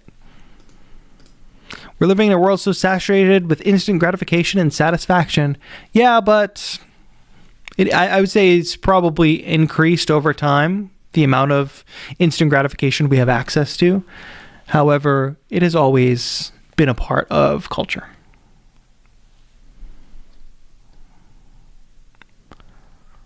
What's the top 3 mixing plugins you can't live without? I don't have plugins that I can't live without. I once worked so hard on an orchestral composition for a contest that I got a stomach ache. I lost. I was beat by an AI generated track that someone submitted. It felt awful. That is the reality. Sometimes you're going to put in a bunch of work, and the work you put in does not necessarily equate to the outcome that you want. So you have to deal with that reality too. If you watch any biopic or any like biographical profile of any artist, doesn't matter if they're a musician or not, usually they're going through some kind of creative turmoil, right? They romanticize the idea of 3D printing. I think that kind of nails it, Blaze. It's like the romanticization of this idea of like, oh, I'm going to buy a MIDI controller and I'm going to go sit on the beach like TAETRO and make music. And then you get on the beach and you're like, I got to the beach. I got the MIDI controller. What's missing? Oh yeah, I don't know anything about making music. Oh yeah, I don't know anything about how to connect this MPK to my software, you know? So I've worked really hard to make like resources so people can learn from that, but still people try to like get around like learning from those resources because it's not fast enough. It's not easy to watch a 6-part series where the chapters are like 20 to 40 minutes. It's not easy. I can't just do it right away. At the end of the day, music is an art form, so it should be about experimenting and making something meaningful, not about the methodical rules to get to the end goal. But here's the problem with that, Cass. Yes, the spirit of what you're saying is correct. Art can be about experimentation. You can break those rules. The main problem I have with saying things like that, even though I largely agree, is that people use that as an excuse to skip learning very foundational things. Unfortunately. And with any art form, there is an amount of discipline involved, regardless of whether you want to just be a hippy-dippy experimental artist or you want to be like a clinical, I want to make X kind of music this way. There is foundational discipline that is required. So a lot of people are like, oh, I'm not going to learn these things. I'm just going to freeball it and do whatever I want. It's like, well, that's why your music sounds bad. That's why nobody wants to listen to it. It's like, every person that you can think of has learned the rules, and even every revolutionary producer or musician that you hear that's like, oh, this person's very experimental, does very interesting things. I promise that they've learned the foundations. I promise.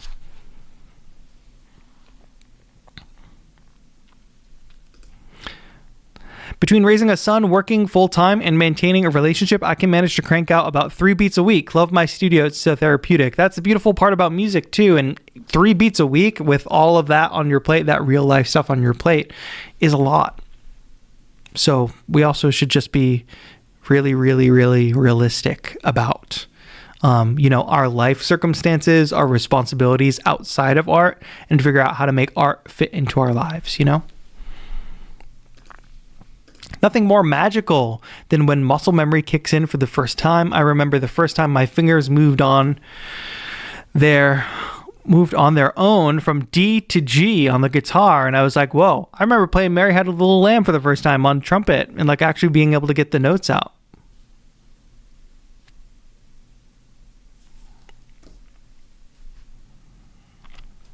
It's breakthrough moments. Robot says, TAETRO's membership section has a series on the launch key, and I'm really grateful for that. I appreciate that. I don't have plugins that I can't live without. I want to tattoo that on my forehead. Oh my God. The worst question. Well, nothing wrong with the person that asked me that question. I know that that's like a question that gets bounced around in our space, and like people are really excited about plugins. Like there's other people on YouTube in the space that are really excited about plugins, and I'm excited about gear and plugins too. But it's nothing I care less about than somebody's favorite plugins. Nothing I care less about, to be honest. I have things in my head I want to make in my head. How can I make it? You have to learn the foundations. I don't know what to tell you. Learn music theory. Learn how to use a music making software like Ableton Live. Boom. There's your answer. You don't need to ask any more questions. When you've finished my Ableton Live for Beginner series and you've finished my music theory for Beginner series, you can come back and ask questions. And the reason that you would ask a follow-up question to that, like, but I have it in my head, how do I make it? Yes, after you finish those series, you'll be much closer to be able to get those ideas out of your head. It's as simple as that. Simple meaning you're going to have to go watch hours of content and take notes on it and study it and practice it. But simple doesn't mean easy or fast. It's a big, big issue. People conflate simple and easy and fast. I don't think I'm realistic. One night I slept 1 hour, then I went to work. I really want to push this year, but you want to take care of your health too. That's a big thing. Definitely take care of your health. Playing 4 quarter notes on a snare drum with a metronome blew my mind when I first started at 10 years old, and here I am today. Totally fantastic analogy. It's like this growth that we have to go through. I quit video games and replaced all the time saved with music production. That's great. That's a lifestyle change that you can definitely make. I haven't fully replaced my video game time. I still play a little video games, but you know what happens when I play a little bit of video games? I'm like, let me get back to making some music. When I get exhausted with making music, I need a little activity to do. Let me play some video games. It's nice to have those things to bounce off of.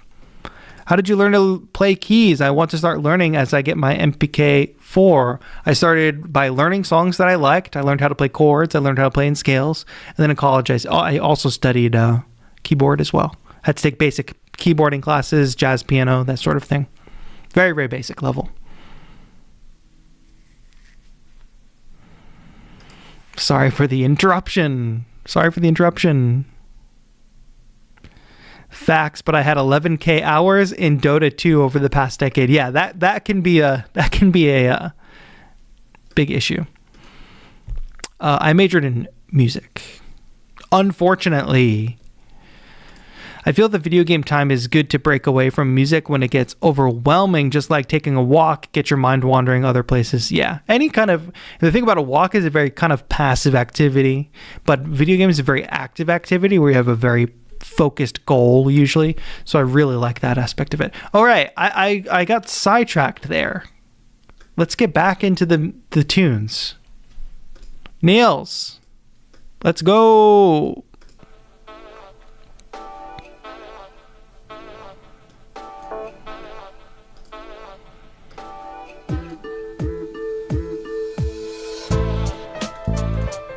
Don't think too hard about it.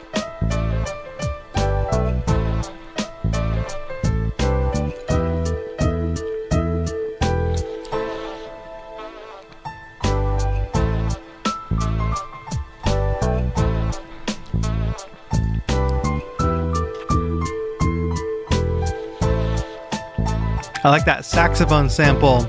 Yo, Robot, thank you for the dono.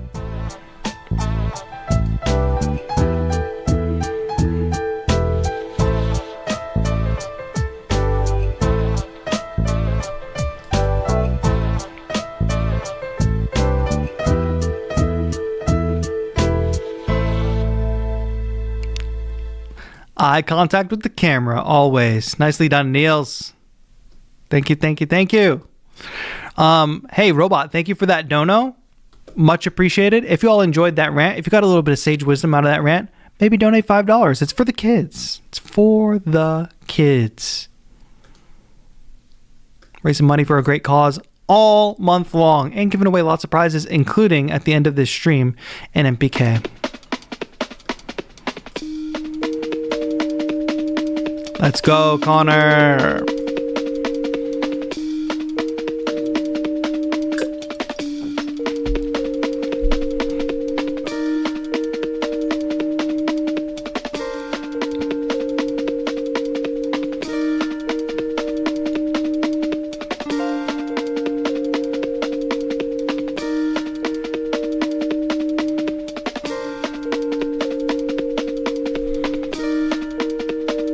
Zoom.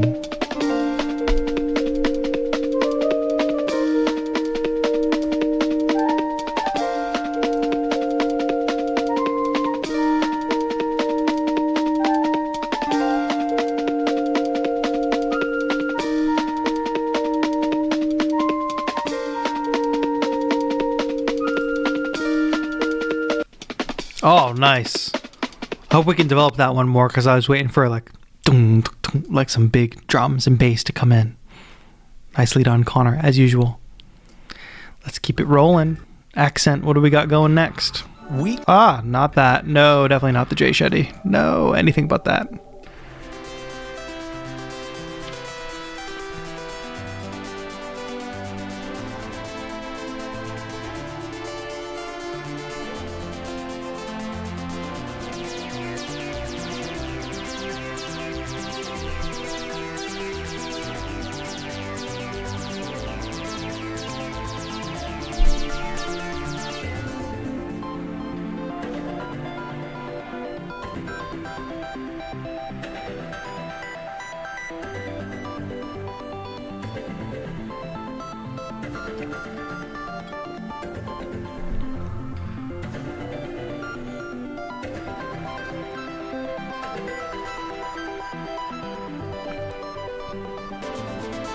Thank you for cropping with me. Nice. Thank you, Accent.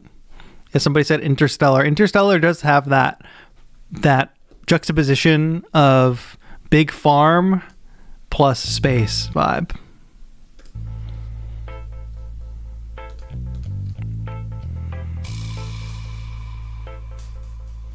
Ta ta ta.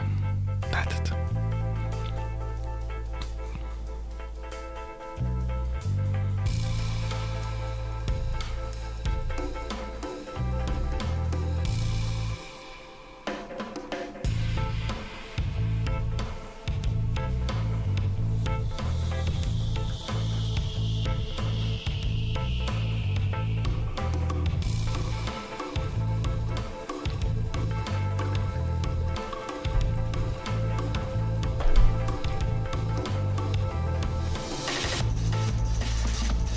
Okay.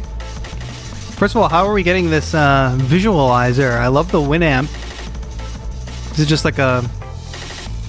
Are you actually using Winamp? That's my question.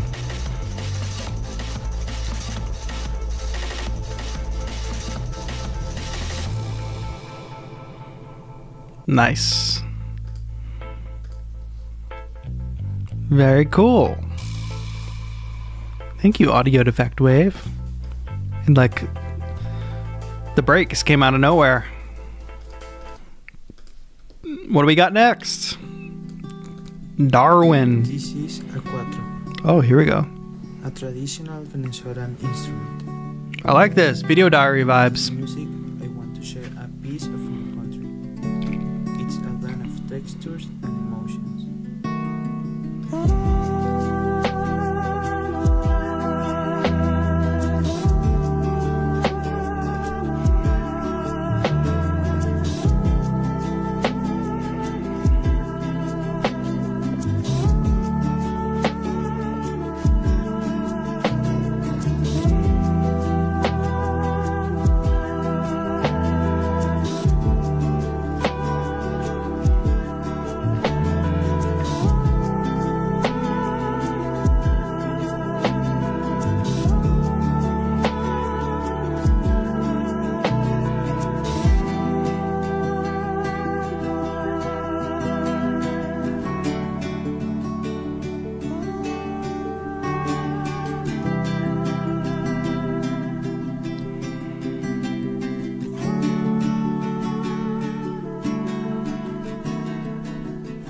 I love those strings.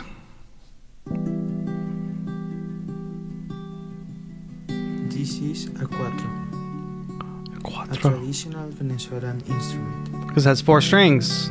With this music, I want to share a piece of my country. Very cool. How is it tuned? How are the strings tuned? Are they tuned like a bass guitar? I'm curious.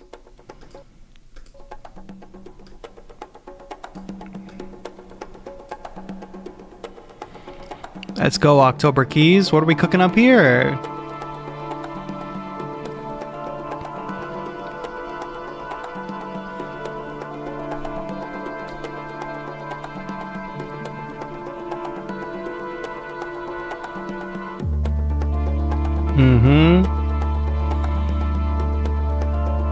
How about this clip? I'm waiting. Launch it.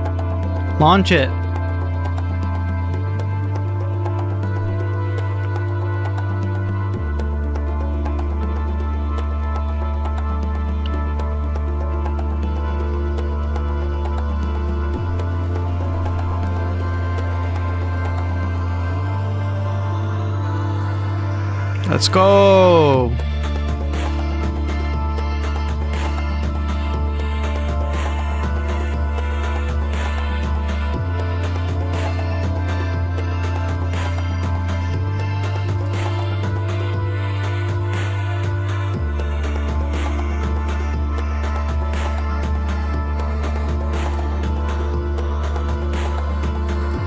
I see.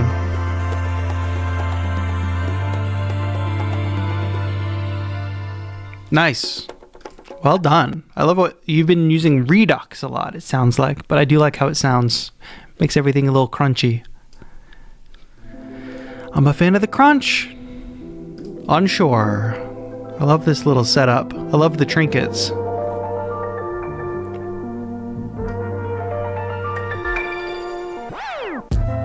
Oh. I feel like Dustin would appreciate that. Are you here, Dustin?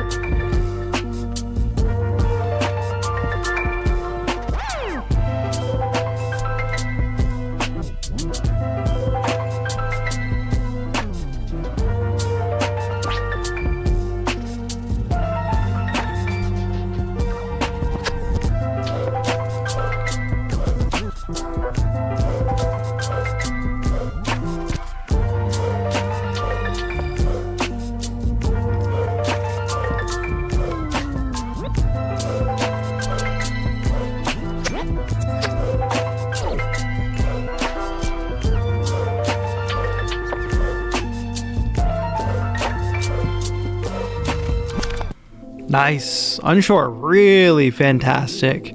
Everybody, don't forget to go give follows and likes to your fellow community members. Also, don't forget beattober.com/win so you can find out all the ways that you can enter to win. Y'all have been putting in work. Many of your posts probably qualify for some award nomination. So keep that in mind.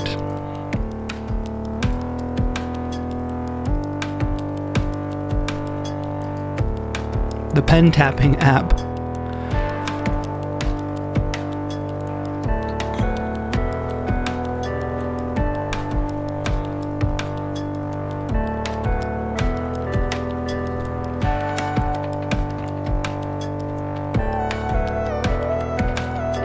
Wow.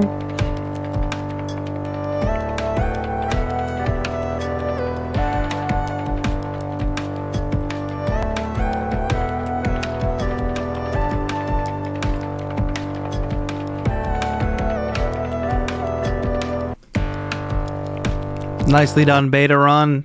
Thank you for that. Onshore says, going to try to release all of the tracks at the end of the month. Curate it. I encourage you to curate it down. If you think they're all fire, maybe they're all fire. But I would say curate it to like your best 5 or something. Or depending on the length, could be more. What do we got cooking here? Arnie.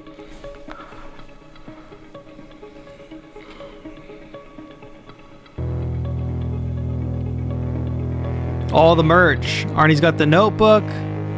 Arnie's got last year's stickers. What's in that bass?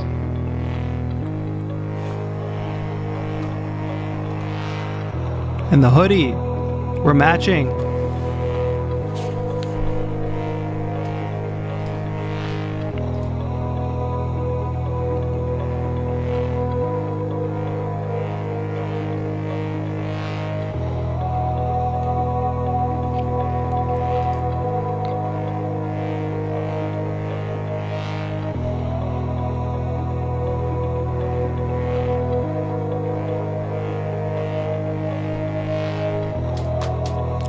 Okay, that's where we're going.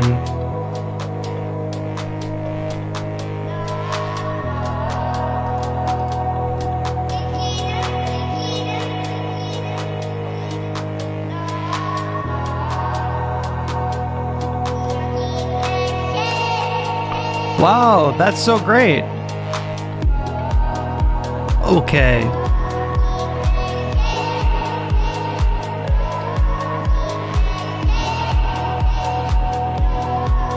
We gotta get the kids involved. Oh, that's great. I hope that becomes a full track. That's perfect. Perfect recording with the kid. Mediana is up next. Piano and cello composition.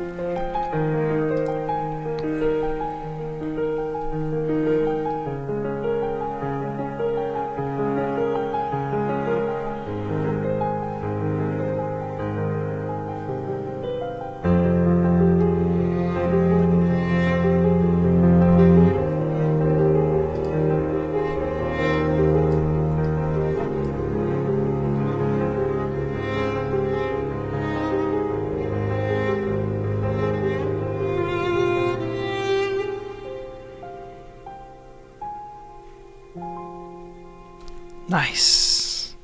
Always a pleasure, Mediana. Thank you for gracing us with the cello. Time after time. It's a flow. What are we cooking today?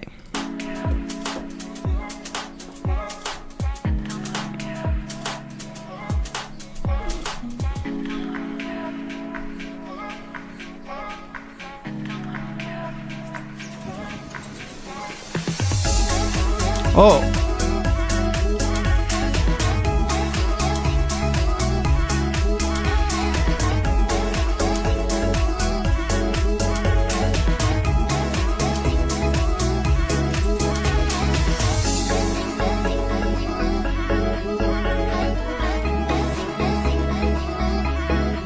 What do you think?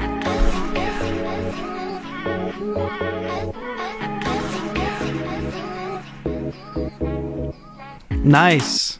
Was it like a splice vocal, perhaps? Or was it a sample from a song I should know? I like that. It's a flow. What's your post-Beattober plans? You gonna release some of these? Finish some of these? All right, T. Peter is making fire every day. You got it. That's the voice. I'm gonna record it in that voice again, but I like how I came in on this, so I might keep what I did. Let's go. Okay. Yeah. Where is hope when the villain snatches Oh. love from the heart? Used to be an optimist, then pain hit and I went out of practice. Damage took me to a trauma point. Now I'm crying in my corduroys. Cannot let that be my only story, so I gotta overcome the war. I don't know about you, but I don't like brooding, so I forgive and forget where I can. But if the cut is deep, I might not let. Even now I think of school days and wishing revenge. Even now I think of more ways that I met disrespect. Hey, I can be a paid guy, but I wanna switch. Go from darkness into light, that's our honest switch. Can't be holding on to pride if I wanna win. God is always by your side when you wanna switch. Wow, what a great sound, especially that kick. That kick sounds nice and wide. Tell me, what's the secret? How do we get that kick sound? With all that space. Sounds great on my headphones. Nimble Miz on Koala Sampler.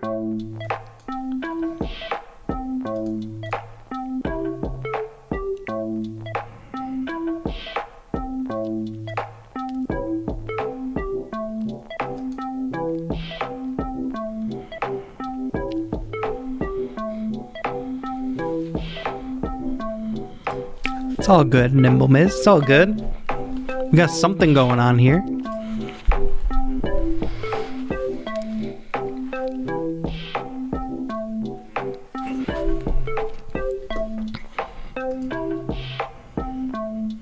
Bum bum.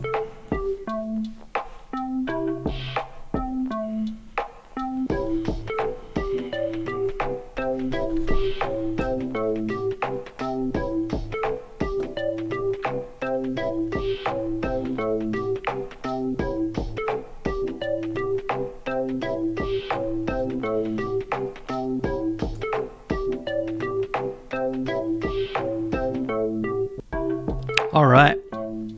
Cool, Nimble Miz. Thanks. Glad you've been putting in the work. I wonder how it's been going for you, because I know you just kind of picked up Koala and started doing it. So hopefully the Beattober challenge has helped you like kind of more rapidly improve your skills. Bimibito! I sat on my leg.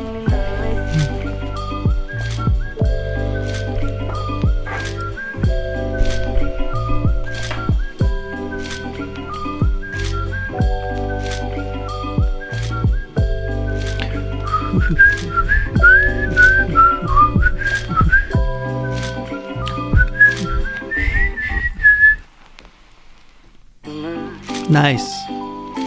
I like this creative use of the sunlight. Thank you, Bimibito. Kaz is up next. Ooh, what's this little guy? Little mini mixer. Mm-hmm.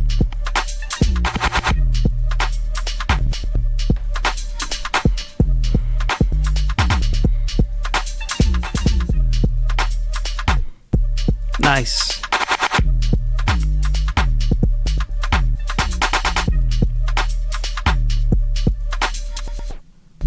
Huh. Cool. Nice. Great use of the performance effects, and I love that little controller.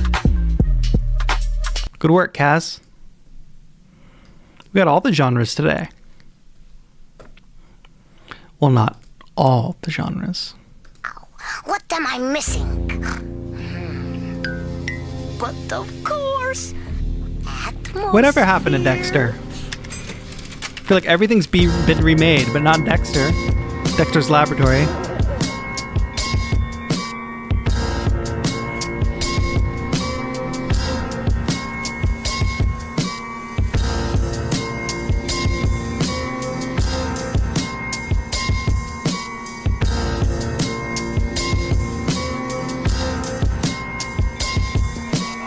Mystery. Now. Nice. What am I wanted more. Mystery Waves. I wanted more. We got Jess. Jess, what do we have here? I told you, all genres. Another Sunday, time just slipping by. Coffee's full, and I got that lonesome sound. I'm feeling like the only soul in town.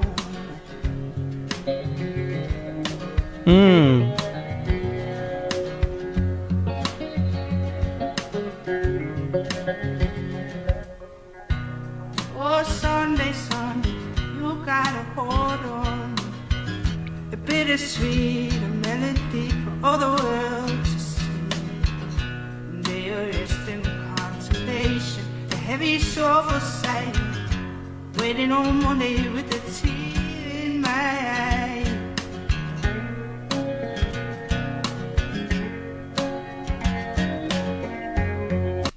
Nice.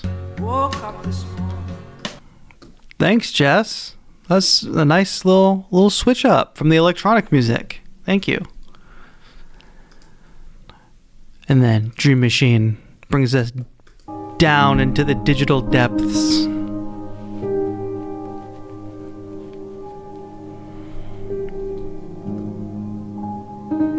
I feel like I'm in like what are those like isolation baths called?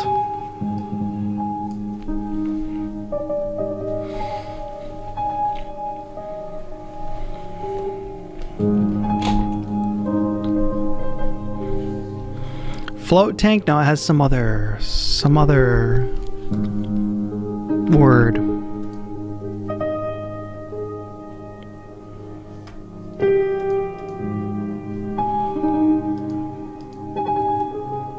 That's it.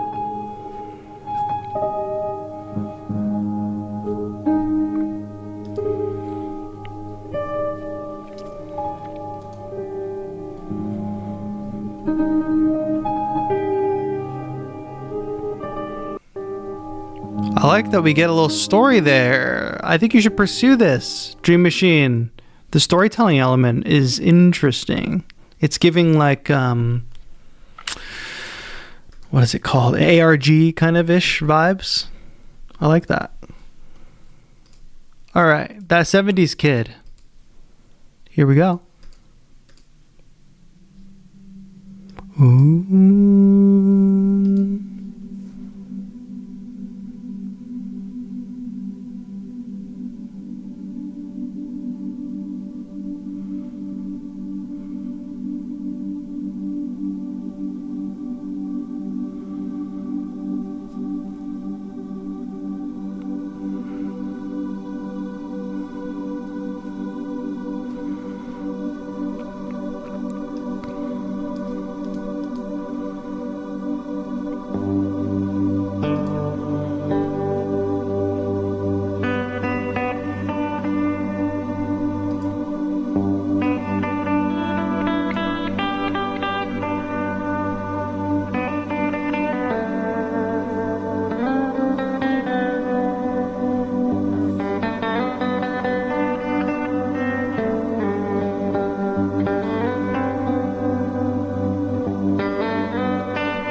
Nice. That 70s kid. Thank you so much for that little experience. Taking us to church here on a Sunday.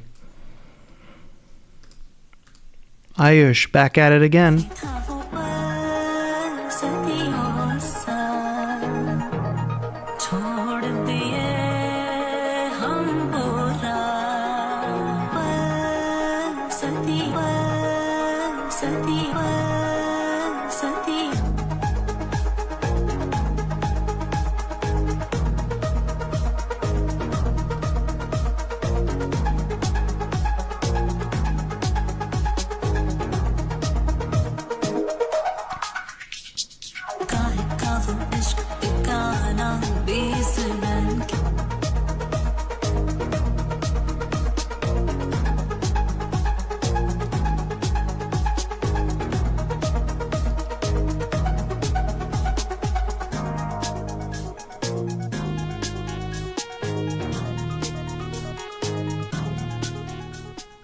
Nice. Thank you, Ayush. Good work trying to put a performance together for your release. Everybody should be doing that. Meanwhile, over here in Dustin Land,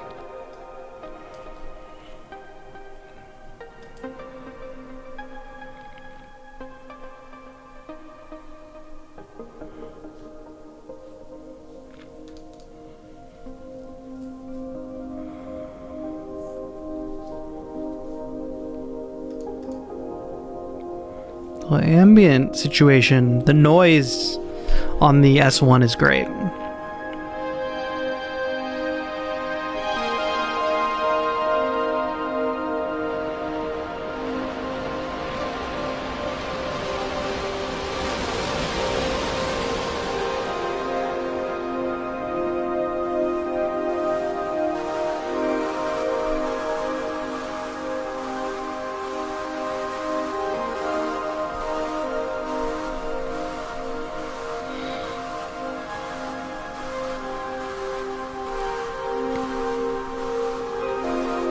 It's like the machines are breathing.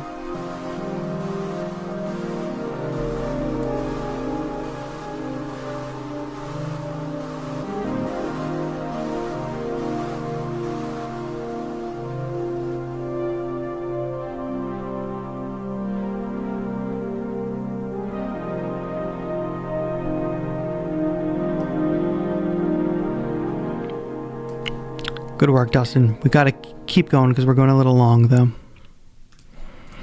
Alik, these are all entries from people that are participating in Beattober. Are you participating in Beattober?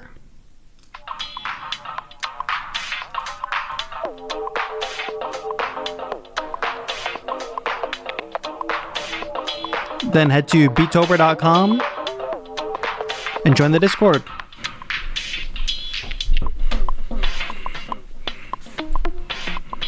I gotta turn my head, Winslow.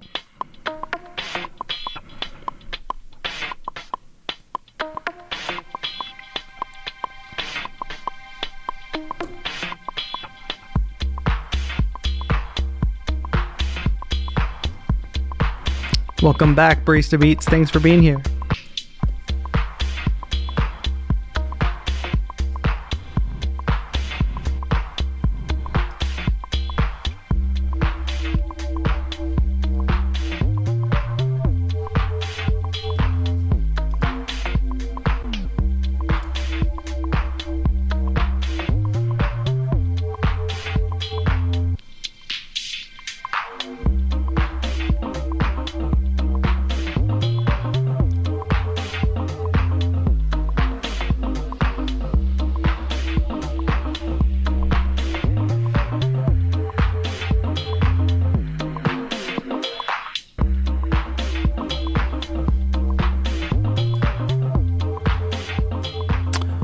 Groovy, brother. Nice crunchy sounds again. I'm a fan of the crunchy sounds, of which we've had a few. We've had a few crunchy sounds.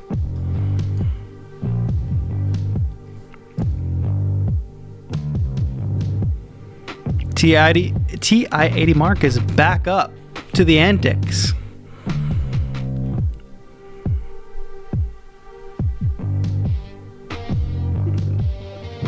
That's so funny.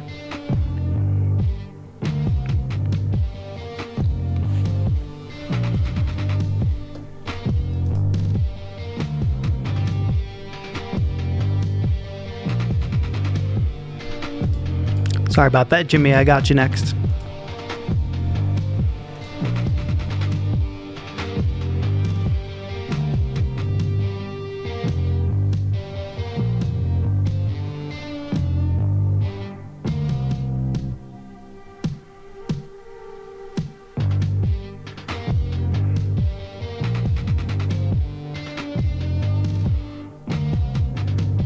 There's a lot going on in that lab.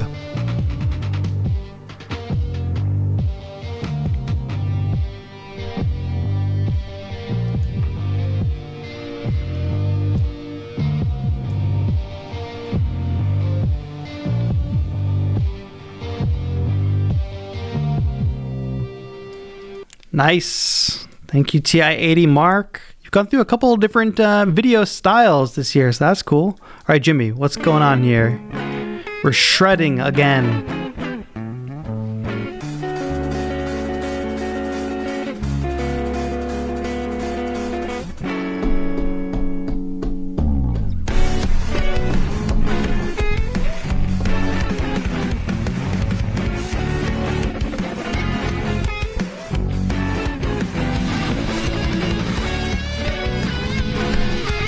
POV.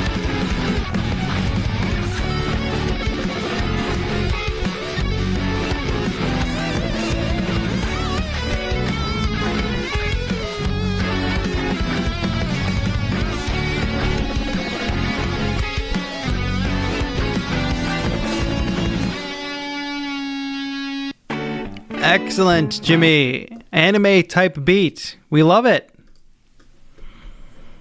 Excellent. Shredding.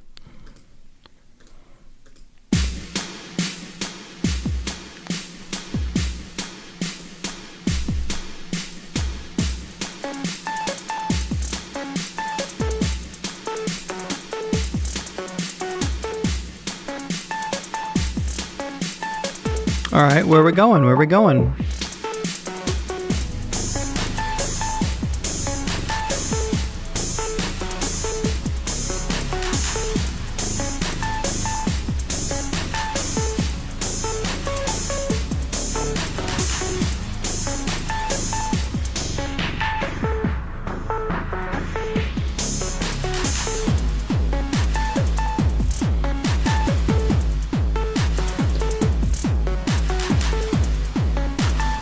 Onard Pogo, thank you for the Pogi, thank you for the donation.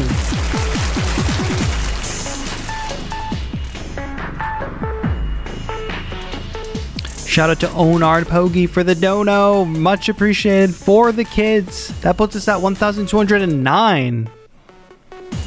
Anybody got $1 to round us up, or $11? Either way, get us to an even number.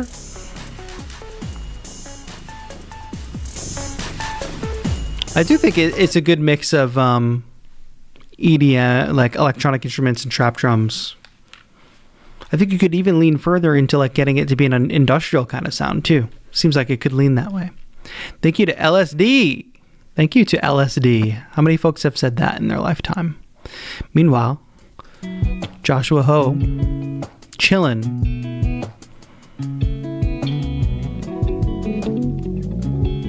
Inspired by Arnie. Dun, dun, dun, dun, dun, dun, dun.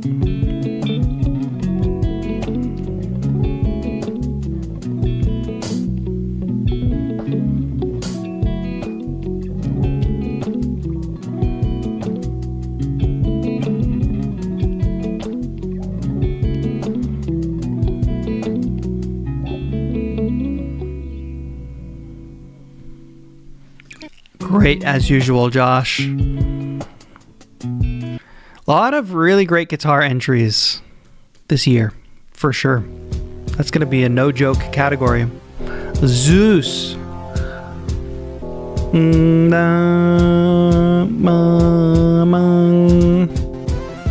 Oh.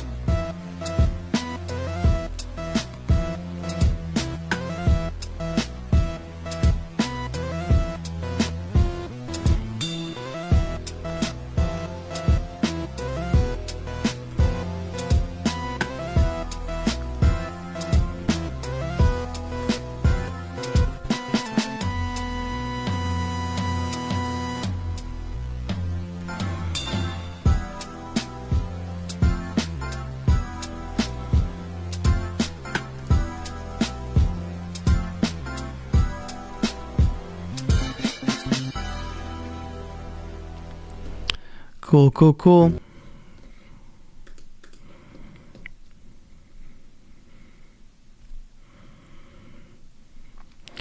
Vadim. Let's go, let's go. Alik, you just joined the Discord and you want to participate. Why are you trying to stress me out? Why?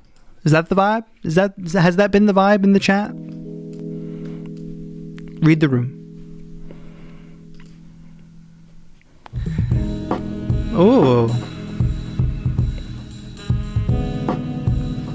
like dreamy haunted jazz club.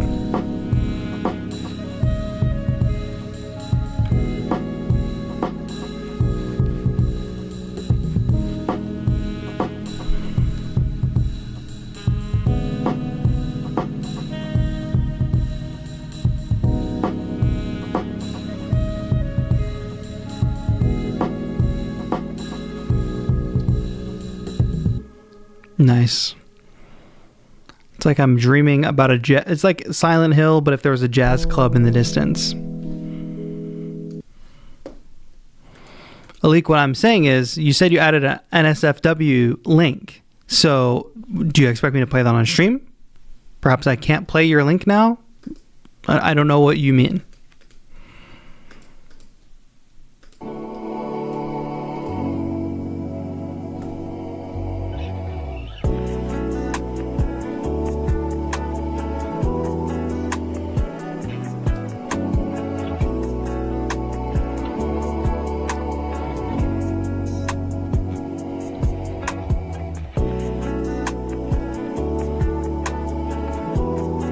It's another Beattober artist that could have a whole album by the time we're done.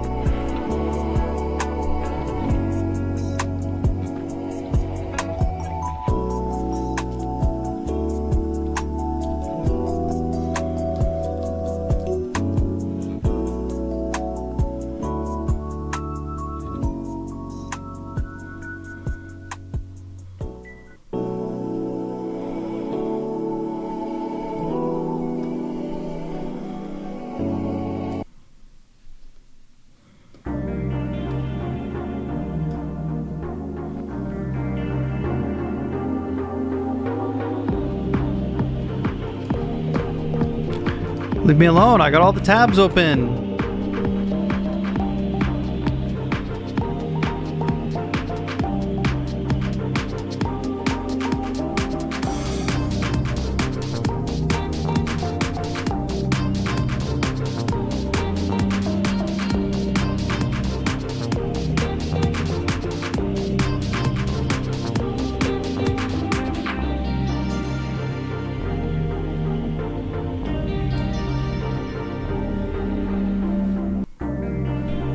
Nice. London. I thought it was Vegas at first. All right, Alik. Explicit lyrics doesn't mean not safe for work. I guess it kind of does, but that's not really what not safe for work means. Let's see. Crust. Crust. Crust. Crust. Pussy. Crust. Pussy. Crust. Okay, good work, Alik. It's fine. All right, it's the last one on the list.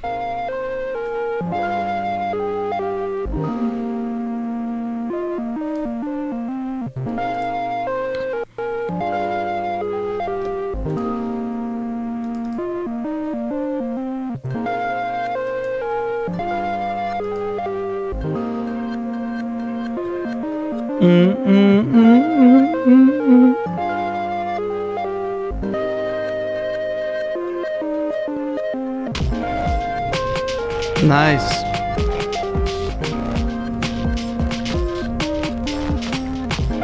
It's a little in the similar style to Connor's work, almost.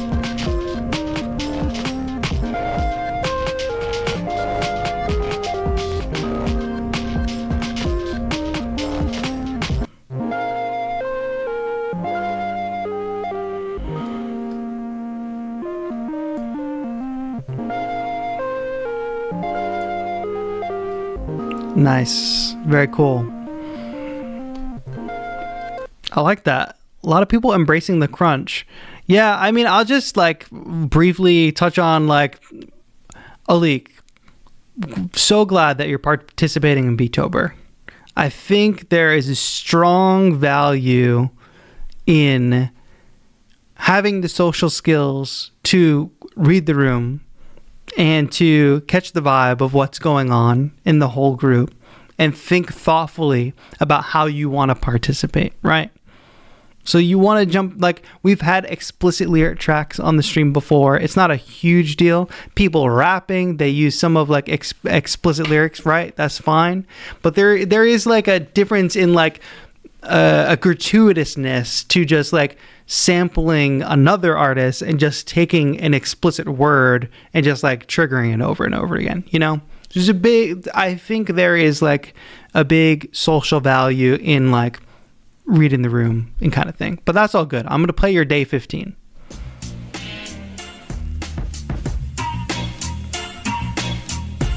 Whoa, this is dope.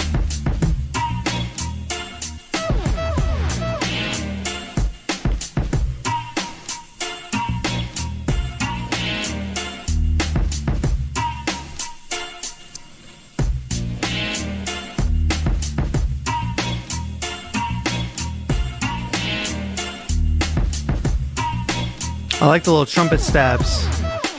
A little siren. Good use of panning too.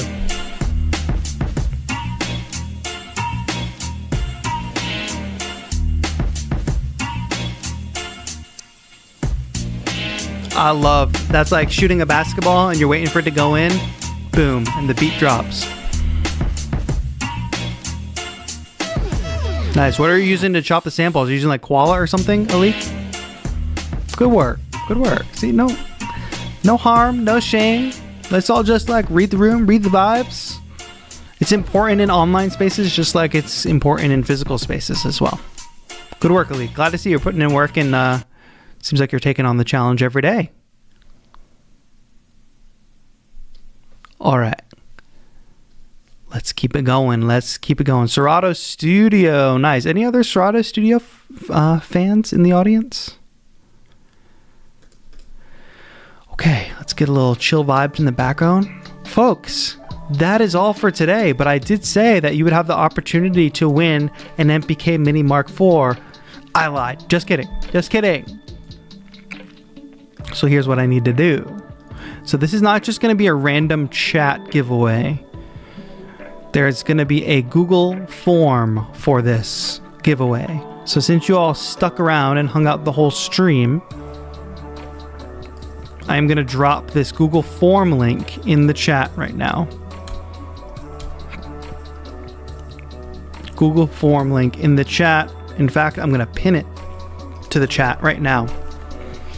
I'm going to leave this Google form open until end of day today, until midnight today. So even if you're watching this later, if somebody comes across this later, they have an opportunity to enter as well.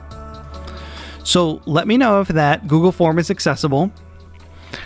And I know some people always find a way to break things. They're like, oh, I live on a remote island where Google Forms don't work. It's like, I'm sorry that I guess this giveaway isn't for you. You must just be able to... So it's just the best Beattober beat so far. Nobody's allowed to ask follow-up questions. Just fill out the information as you best understand it in the form. No questions. Just fill out the form. If you want to win, just fill out the form. That's all. Best of luck to all of you. I think I can do another spot giveaway if y'all want. Who wants to win Isotope Velvet before we go? Little Isotope Velvet. You want to spam the chat real quick? Do another giveaway? Since it's a vocal plugin, maybe take a minute, spam some vocal related plugins. Not vocal related plugins, vocal related emojis. See, we get to a point where my brain just stops working. Oh my God. I'm being tested if I'm a robot or not on Google. I can't load up a 1 minute timer.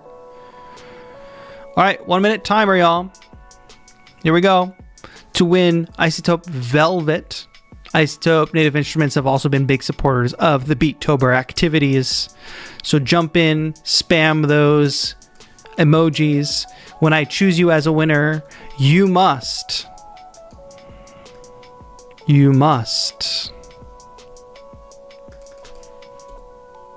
let me know your Instagram handle, and you got to send me a DM on Instagram that says, I won Isotope Velvet. Spam it, spam it, spam it. I have lost that timer now. Where did that timer go? Wasn't it in here? Oh, it's here. 18 seconds. We're raising money all month long for the Music and Youth Initiative. I did notice on the stream, we're at $1,209. If anybody would like to donate $1 and round us up to $1,210, that would be amazing. Or perhaps if you wanted to donate $11, that would get us to $1,220. A nice round even number to end the stream. Timer is up. Let me choose a winner. Winner is Beta Run. Beta Run, winner of the Isotope Velvet plugin. Shout out to Beta Run. Beta Run. Yo, we had a donation come in. Hold on, I'm all messed up. All my tabs are messed up. Shout out Beta Run. Beta Run, you know what to do, right? Just shoot me a message, a DM on Instagram. I'll recognize your page. Of course. And I got to give a shout out to robot.exe who donated $10. Big dono. But we need one more dollar, chat. Who can drop the $1? Round us up. I'm not leaving until we get one more dollar for the kids. Here. And any final remarks on the MPK Mini? I've been having a blast playing it. I've had it for a little while now. Like I said, I'm working on the Akai content. Awkwardly Gothy, thank you for the $1 dono. Rounding us up to $12.20. That means I'm out of here. Just kidding.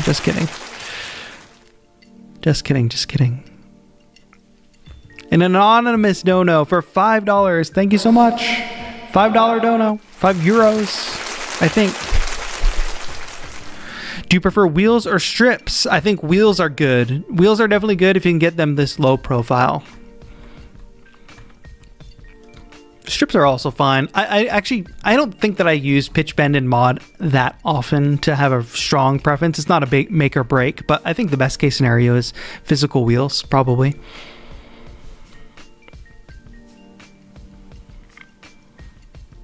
Wonderful music, everyone. There's so much talent in here. Exactly. I think you're right, Nigel. Thank you, Arnie. Much appreciated. The anonymous Arnie. But yeah, I've been having a lot of fun with anonymous donated $4. I'm missing it all. I'm missing everything. Thank you for the $4 dono. Yes, we got to $1,230 today for the kids. Great work. Great work, everybody. Now, what I was saying before I keep getting rudely interrupted by these donations is that I've been enjoying my time with the MPK Mini. I'm looking forward to making more stuff with it, trying to do a little Ableton Live looping session with it, most likely. So stay tuned for that. I'm also working on a bunch more videos for Akai's channel, going over all the different features and basics of the MPK. So look at Akai's channel for that. The Google form is linked at the top of the chat. Can everybody give me a thumbs up if the Google form was accessible and easy to fill out? Just let me know. Give me a thumbs up.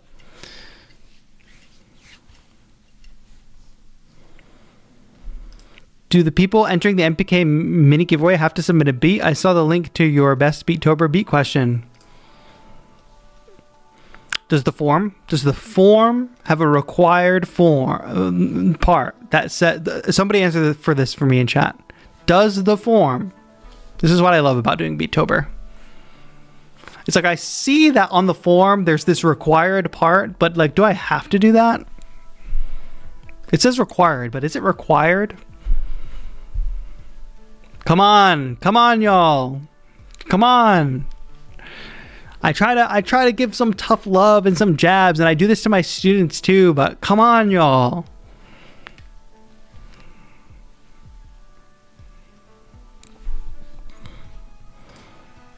I think it's at the bottom line, it's not that serious of a question. You don't have to think too much about it being your best beat of all time. You can just give us a little taste of what you're working on.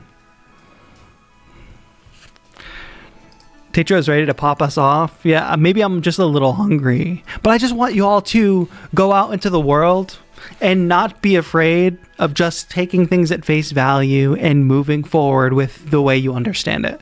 I think, especially for competitions in general, I've been a part of music competitions where like you kind of break the rules a little bit. But if the work is good, nobody cares if you broke the rules. And it's not necessarily like breaking the rules, but it's like some people will ask me like, oh, I'm making Beattober beats that are 1 minute and 2 seconds long. Is that okay? And it's like, what do you think? Like, what do you think? You know what I mean?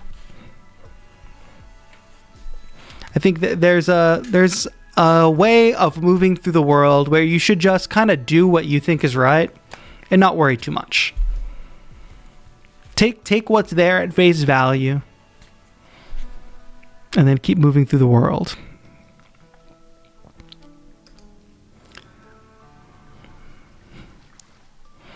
No, it's okay. I love you all. I think you all are putting in a lot of work, and this is a learning community, so we're going to have moments where people you know are unsure about things, and I should be more patient. You're right, okay?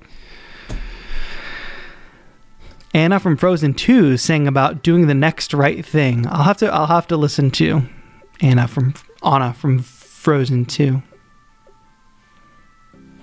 But this was a fun stream. It was a long stream, but I enjoyed it. We'll be back live on Thursday. Okoko said today's stream was the best. I'm glad you thought so. I think I had a lot of fun. There's a lot of fantastic entries. I think we had more entries than usual today, which is good. I learned to make a video. Never ever did one before. Nice, Alik. I'm glad to hear that. Quote, ask for forgiveness, not permission. Yes, I'm a big fan of ask for forgiveness, not permission. Because at the end of the day, if you do what you think is right and you win, great. If you do what you think is right and you lose, well, it could have gone both ways. You could do what you think is right and still lose. You know what I mean? It's all based on chance anyway. But there's been a lot of giveaways to go around. There'll be more where that came from on Thursday. So you got until the end of the day to fill out that Google form. Don't waste any time. Go ahead and do that. And I'll be sending out prizes to the 2 people who won software by tomorrow. All right, y'all. It's been fun. I'll talk to y'all soon. This has been TAETRO. Have a good one.